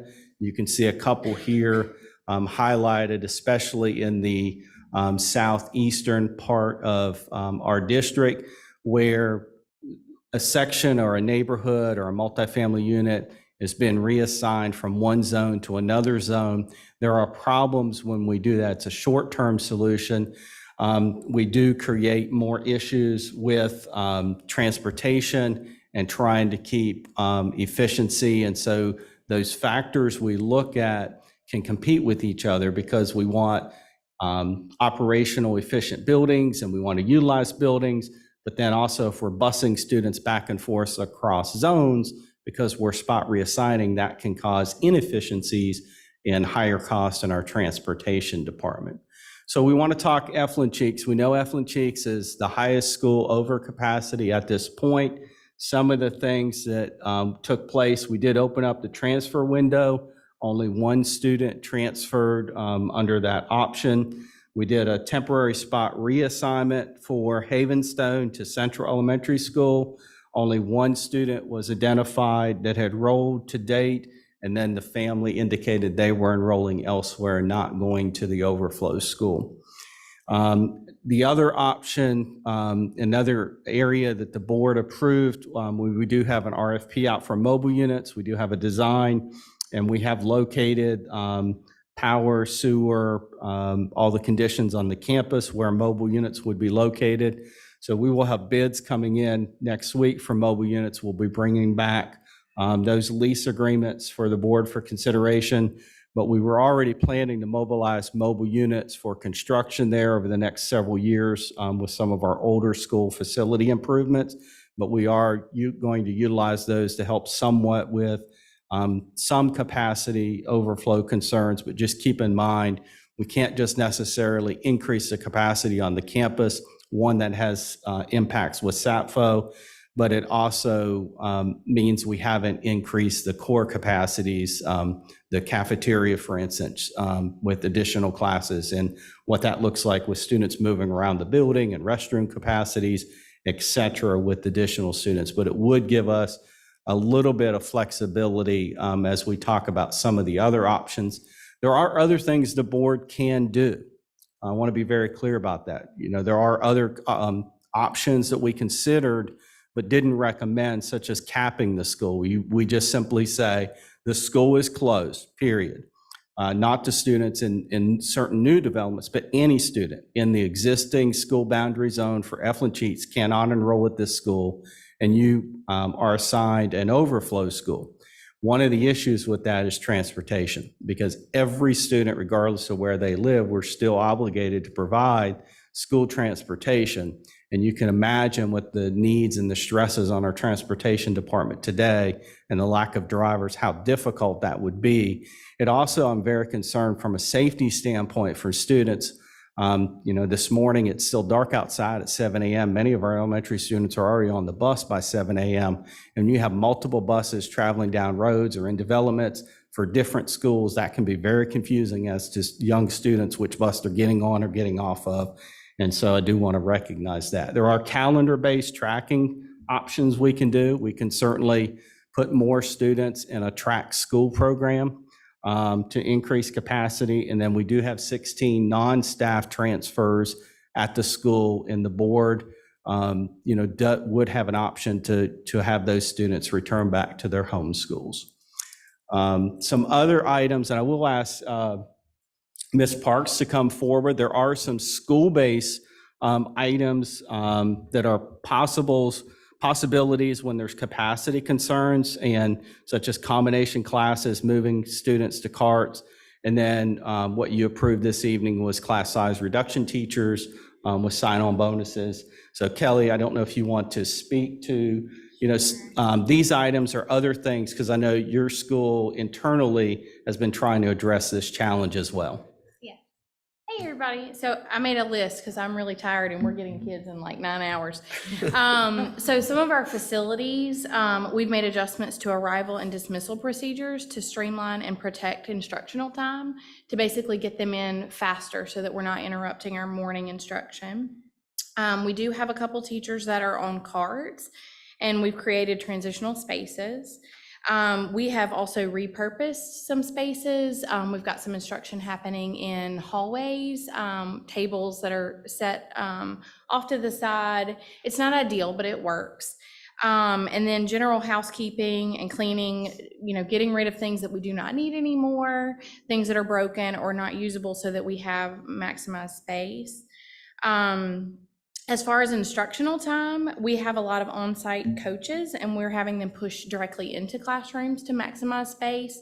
So about 90% of their day is spent in the classroom with the kids to maximize the time and maximize the amount of kids that they're able to see, because we do have so many children. We do have internal tutoring support. And again, we're being creative with our spaces, and we're also utilizing outdoors. So we do have some small groups happening outdoors to maximize the space. We have a protected time throughout the day, what we call WIN time. It stands for what I need. And so we're being very creative with the instructional support staff to maximize small groups, again, to see as many small groups as possible throughout the day as needed, because of the sheer just number of children that we have and the needs we have. We also have added an additional rotation of specials, because each of our grade levels have between 5 and 3 teachers. And so some grade levels require a 5th specials rotation because of the amount of classrooms. And we wanted to protect the planning time. We don't want our teachers to not get their planning because we do not have enough specials. So we added that rotation. and our staff are incredible. We have added about 15 new staff members this year, and we're very, very excited. They've been great, and we're really pouring into our staff because they are doing a lot of work in addition, because we do have so many children, but we're really working on building them up as well. Thank you, Kelly. And so the next item, I'll ask Gwen to speak to this as well. You can see on your screen some of the data we've pulled in school districts that have fifth grade and middle school around the state. We also did a query. There are 298 other combinations throughout the state, grades 3 through 8, 4-8, K-8, pre-K-8, pre-K-12. There's 17 of those. K-12, there's 71 of those, 5 through 12, 5-6, 4-6, 3-12, 3-11, 3-8. So just about any combination of school configurations, you probably can find them throughout the state. So one of the areas we looked at was knowing that fact and knowing that we have a middle school at 61% capacity, elementary school 121 or a 21% over capacity, and 100% of the fifth grade students leave Eflin Cheeks, feed into Gravelly Hill Middle School unless they transfer to another location. Would this help and assist in having fifth grade on the Gravelly Hill Middle School campus as a reconfiguration? And so, Gwen, did you want to talk to or just address your thoughts as a principal as we've talked about that just internally with both principals at this point in time? Yes, thank you. What I will say at this point is that I've appreciated the opportunity to just start to engage in some of the research to look at which other schools in the state have a 5-8 or other elementary with middle school combined students in a single school. I'm wanting to start thinking about, the viability of the plan as we think about after school transportation, staffing, which I know we've talked quite a bit about this evening. I actually have a family member who works in a K-8 school. And so doing just some soft research there, as well as looking at some of the resources that I saw on the AMLE, the Association of Middle Level Educators website, around some of the successes that some schools have seen by having students in these sort of critical transition years together, for a longer period of time at a single school. So I know we're, just at the beginnings of, this, consideration, but I am looking forward to learning more about this possibility. And so as we think about reassignment and temporary reassignment options, and I'm just kind of jumping ahead here, there were two items that we're looking at. One is addressing the short-term capacity issues at Eflin Cheeks Elementary School, overutilization, underutilization of schools. But secondly is the students are still coming. There's still new developments. Every week that I drive through Western Orange County, there's more developments and more building that's happening. We know we have, again, other capacity concerns, and the board was presented a reassignment plan in 2019 that was not implemented or approved. And so what we're recommending is a reassignment plan takes a minimum 12 to 18 months to get it back before you, that while we're working on short-term solutions, we also begin the long-term planning processes for a comprehensive student reassignment plan so that we can be prepared to address the additional growth and needs and balancing of the schools to meet the future needs of the community. And those timelines are presented in more detail in your packet. And so, that leads us to what happens if we don't do anything at this point in time. Well, you heard some of the issues and concerns. We're going to have buildings that are over capacity. You're going to have higher teacher loads. You're going to have more students in playgrounds and cafeterias, more students on school buses, longer route times with overcapacity schools. There will be some students eating lunch very early and some students eating lunch very late because core capacity may not match that. We'll overutilize, in most cases, mobile units. Those do present safety and security concerns outside of brick and mortar buildings. And then we still may not be achieving the board's goals on for student achievement, stability, proximity, and operational efficiency. And then, overcrowded schools and overcapacity schools also drive parents to look for other options. And so, we may lose students because parents hear that they can enroll their child in another public school that's offering class sizes much less than what we're able to provide. And so that leaves us to two things we're asking this evening. Approve the planning scenario of moving 5th grade from Eflin Cheeks to Gravelly Hill Middle School. Again, you're not approving the plan this evening. What you would be approving is the planning scenario so that we can take the next steps with staff and the engagement. As Gwen said, there has been some incidental in research done, but really to look at that and how we make that be successful. And speaking with schools that have that configuration around the state. And then the second thing would approve the planning process timeline for that comprehensive reassignment plan for the 24-25 school year. That would be the very earliest. And we're really pushing to be able to meet that timeline at this point in time. So with that, I'm at 19 minutes and 42 seconds. So I'll stop there. All right, questions from the board on either? Bonnie? I just want to start with just a really basic question, and that's if you move the 5th graders from Eflin to Gravelly, are they elementary school kids or are they middle school kids? And do they have specials or electives? And what's the transportation and what's the calendar and lunch and everything? So I'm just curious, and are they Miss Park's kids or are they Dr. Rolak's kids? So they are middle school students. The state recognizes the school based on the highest grade served. And so because the students at the school go through 8th grade, they are considered middle school. And it is a middle school configuration of grades 5 through 8.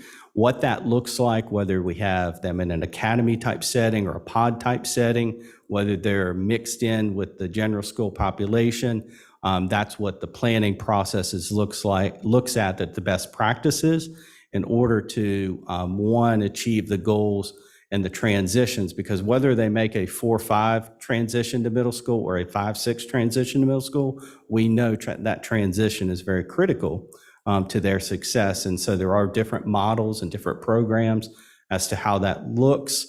We have not explored. We'll have to come back as part of the plan, specials and the other areas. I have seen in other districts where the only time students are outside of their wing would be for PE, would be for lunch, recess, etc. So those are all things that would be decided, especially with the school improvement team and what that would look like.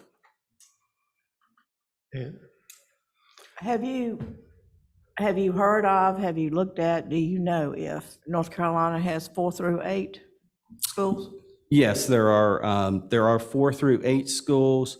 There are a couple of those. Primarily what I'm seeing is grades K-8s. There's 106 K-8s in the state. There are different configurations, grades 5 through 12, 5, 6, 3 through 8, etc. And so we can send you the database and you can kind of look at. But I did make a summary. Like I said, there's 298 other combinations outside of the 28, just specifically grade 5 through 8. Well, I'm going to reiterate what I said last week, and I have a really hard time putting a 5th grader in a 6th grade, in a 6 through 8 school. Now, if there is some way that it could be done with 4-8, where you've got more elementary there, I might think about that. But right now, I just don't see putting 5th graders in with 6 through 8. I need to study that, need to look at it, need to know a whole lot more than what I know right now. Carrie? Yeah, I feel like it seems like a quick plan that would have to happen, and there's so many questions. I have questions about transportation and families anticipating that they'd have their kids in elementary school longer, or there's so many dynamics that seem like we wouldn't be able to adequately get community input on between now and January. I'm curious how Ms. Parks would feel about if we were able to get the mobile units and we had specials in the mobile units, or are there things that feel doable, or do they not feel doable? Because it seems like you're running a really successful school despite the challenges. I don't want to lose any of our kids. We just want the space and the resources to keep them all together with me. Could you use one of the mobile units for music and art and, I don't know, it'd be kind of hard for PE, but music and art, definitely. Our teachers are, and I say teachers, but, oh, sorry. Our entire staff is ready for shifts anyway. They, a couple moved in at the beginning of the school year and said, how much do I need to decorate? Like they're ready for transition and they are flexible. Andre? Yeah, I just want to kind of reiterate what's been said, and that, some of the concerns that everyone else is having were some of mine as well, like transportation and transitioning. I know how tough it was the transition from 5th grade to 6th grade and 8th grade to 9th grade. So I can only imagine how tough it would be for a 5th grader going into middle school. But also, like Carrie said, how will the families feel about that transition, and being that it's a short period of time and notice? Sarah? I'm having a couple of thoughts. One is, I think the 4 through 8 idea is interesting. I think if there were any movement over to Gravelly Hill, I couldn't support it without additional resources. Just thinking about the literacy and math coaches and all the support that they'd be losing. Gravelly Hill needs all of those supports for their 6 through 8 students. My question is, I understand that the plan for the mobile units is around construction, but what does the construction have to happen in these 2 years, or could it wait until we've got reassigned schools with lower capacity? No, we have bond money, and we have money that the taxpayers are paying debt on the money that we have from the county. The longer we delay, the more costly, one, projects become, but two, that impacts the debt that the county's holding and carrying. My understanding is, so I think the goal has been to spend and to do the projects allocated for the money that has been allocated to us. And we have to use mobile units to move students out. We will not be able to do large-scale projects, including the mechanical system upgrades on campuses while students are in classrooms. And there's no way to do that in 6 weeks over the summer. Okay. It's impossible to do, especially with electrical upgrades and other upgrades that are necessary. We're looking at least 8 mobile units just needed for construction. That's the largest wing at the school. Right now it's 8 classrooms, and you can't have that kind of construction going on without sealing and separating those wings from the other areas in the school while the school's under construction. And again, I know, certainly I understand the board's perspective on students going to middle school in that transaction, but do understand we have classes on the campus that are over capacity limits for state law. And so we are working to correct those. The class size reduction teachers you have this evening are assisting with that.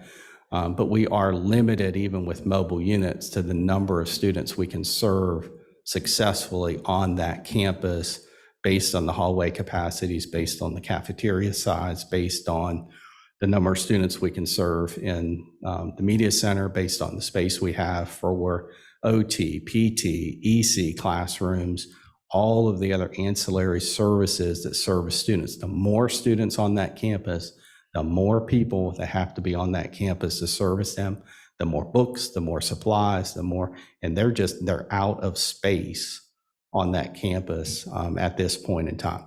We do have buildings that are under capacity, and so regardless of whether or not we reconfigure Gravelly Hill Middle School something has to be done to address the capacity of the number of students assigned to Eflin Cheeks Elementary School. We are over capacity at the school. We have schools that are sitting at 60% capacity. That is a decision certainly with the board. My job as administrator and overseeing is to give you all options except for the reassignment processes. And if I could just add that, so the request tonight is to approve the planning scenario. So that would give us the opportunity to engage with families. It would give us the opportunity to look at transportation. How might we make this happen? And then come back to the board with that to make a final decision by January. Well, not on January 1st, but certainly by that time. So that's what the request is tonight. I have two questions.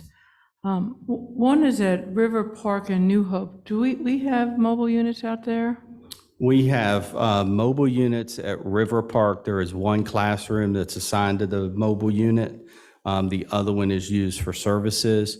At New Hope, there are two mobile units on the campus. One is not being utilized as a classroom, and I don't know at this late hour what the other one's used for. I was curious how that factors into the capacity numbers and if those schools are less stressed than Eflin is. SAPFO doesn't, any of our SAPFO numbers don't count any mobile units. It doesn't change the SAPFO capacity.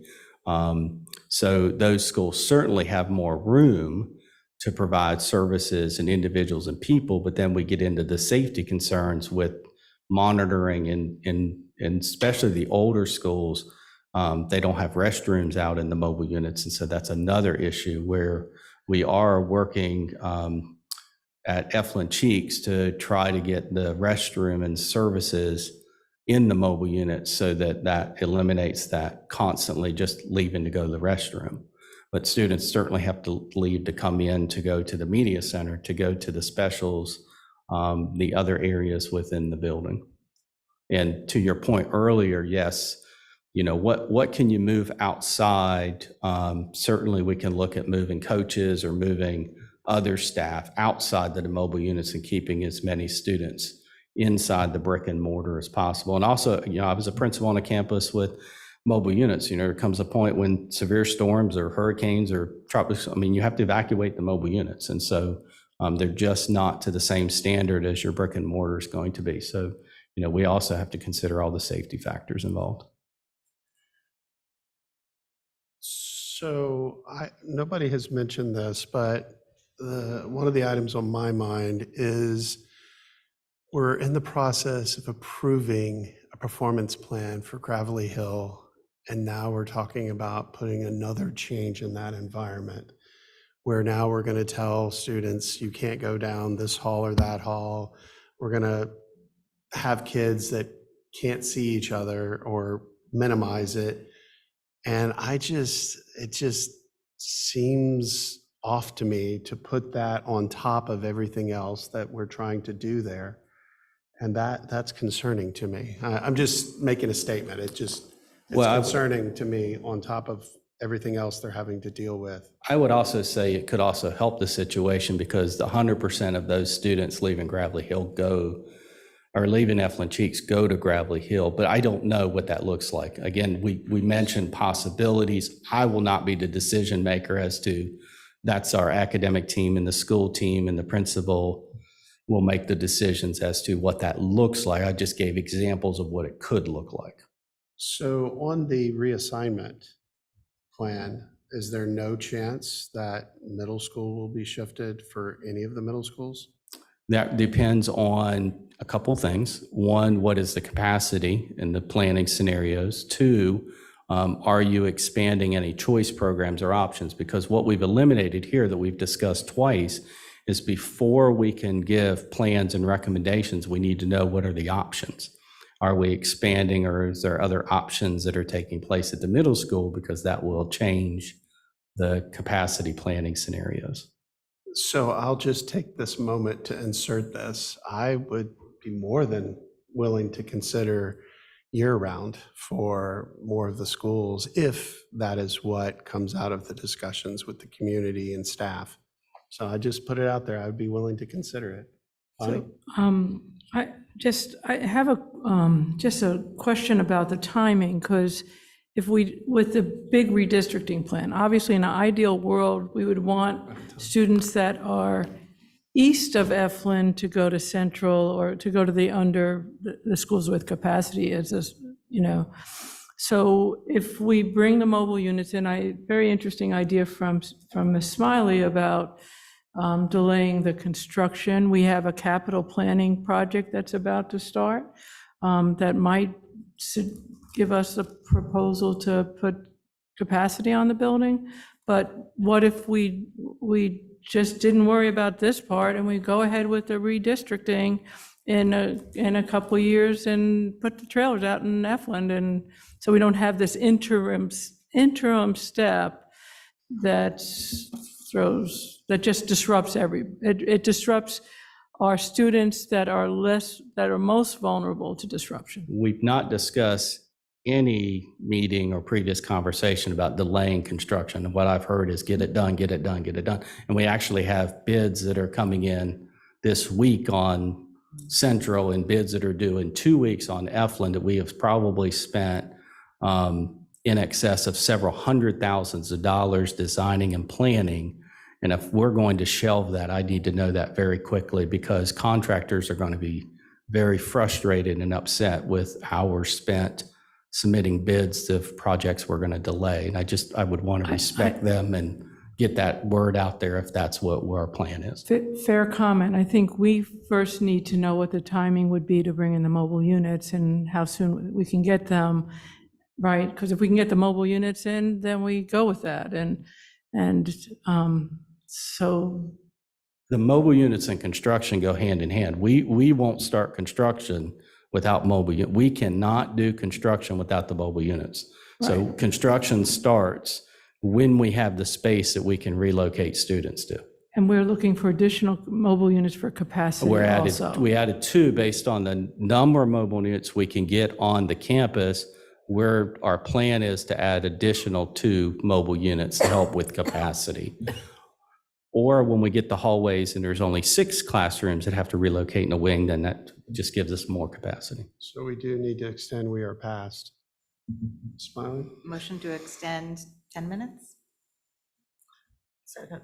All in favor? Aye. Dr. Moore? Yes. All right. We are extended by unanimous. So to help this conversation out a little bit, is there any concern with item number 2? Excuse me? With the item 2 of approving the assessment plans to move forward? Can we at least approve that one at this point? Yeah, I'll make a motion to approve the second recommendation for the comprehensive reassignment plan timeline. I'll second that. Okay, we have a motion, a second. Any further discussion? All in favor? Aye. Dr. Moore? Aye. Thank you. Motion passes. Okay, we'll go back to the first item. Go ahead, Sarah. I just wanted to say about this proposal against all of the alternatives, when we think about the fact that we're going to reassign in a couple of years, I do think this has potential to be less disruptive than some of the other options of like the new developments go to Central and then in a couple of years they're reassigned back to Eflin. So, but I do have concerns about some of the things people have mentioned about 5th graders going into middle school. I think it would have to come with additional resources and answers about all of those logistical, how would you make it a good transition and a good experience? And so if what we're talking about approving here is just the opportunity to plan that and answer those questions, I'm okay with that. I'm not sure that I would ultimately vote to approve it, but I'm okay with doing more discussion to figure out all those answers we'd want to know. Yeah, I personally lean towards your suggestion about looking at delaying the construction. I mean, even if it's X thousand, it still is less impactful in the long run, but that's where I'm thinking at this point. And to Mr. Abiley's point, we need to make a decision on that. I'd hate to go to the end and then say, oh, pivot to that, and all of a sudden you're way further along in that process. So And let me clarify the January 1st. So the January 1st deadline on this scenario, again, what you said is correct. We were just approving the planning scenario, the deeper dive to get the questions answered, the research, the analysis of this as an option. The January 1st deadline is because this would go into effect with the 23-24 school year starting in August. And with our reassignment processes, we try to have a 6-month window from notification to families and making sure, because we also have transfer options that open up in January and, you know, what is allowed or not allowed. So that was the January deadline. The board, as far as that plan, you know, can decide that, you know, even if we go through the planning process, that's a great option. We like it. We'll wait to do it when we do reassignment, or we like that option, but we don't want to implement it next year. We want to implement it the year after. And so that the timing of this was the January 1 is if this was going to become an immediate, to help the capacity issue at the school, an immediate option for next school year, then we really need to get the planning process completed so that we can get families notified, et cetera. So just understand that the planning process and the board approval and the implementation could still be decided as to if and when that would happen. But like you said, you'd have to approve a plan first. Just for clarity, but then the next year, we're redistricting all the elementary schools. So all this is doing is it's creating a disruption a year earlier and maybe even limits our options on the redistricting. when we get So to- reassignment and redistricting, I didn't say was just going to be elementary. I think we have to look at the district K-12, and that's what was happened in 2019. Although we do have less capacity issues and concerns, there may be other items that need to be part of that reassignment programming to be aligned to policy or to be aligned to what the district wants. So the reassignment planning processes, item number 2, that to me is a K-12 items as we've Okay. discussed. But even so, it will be one, if we do the Eflin Gravely 5th grade shift, it's a year before we do the reassignment for the entire district. Or you say that after the planning process is completed, we want that to not occur next year, but we would wait and do that with reassignment. Right. That certainly is an option. Right, so- Yeah, I'm not forcing, again, I want you to hear me say, I'm not forcing the issue before it's ready to happen. What I'm saying is, in order for us to back map when it has to happen, we're trying to understand there's a lot of work and detail that we would have to do to be prepared for next school year. I know there's a need for an immediate solution right now, but no one's suggesting just take the 5th graders and tomorrow move them to Gravely Hill. We understand there's a lot of questions you have. There's many questions we have as well to address this. But it's an option. yeah, and I was just going to add, based on the Orange High capacity right now, they would have to be considered because they're feeders. So whether we'll have to look at all of it anyway. Andre, did you? No? Dan? No, I'm inclined to do it all at once and do the reassignment in 2 years from now and bring in interim capacity for Efland. And I'm concerned about the additional work, frankly, for everybody to start looking at this single district and the disruption, again, as Will points out, the disruption to a school that's got a lot to do, you know?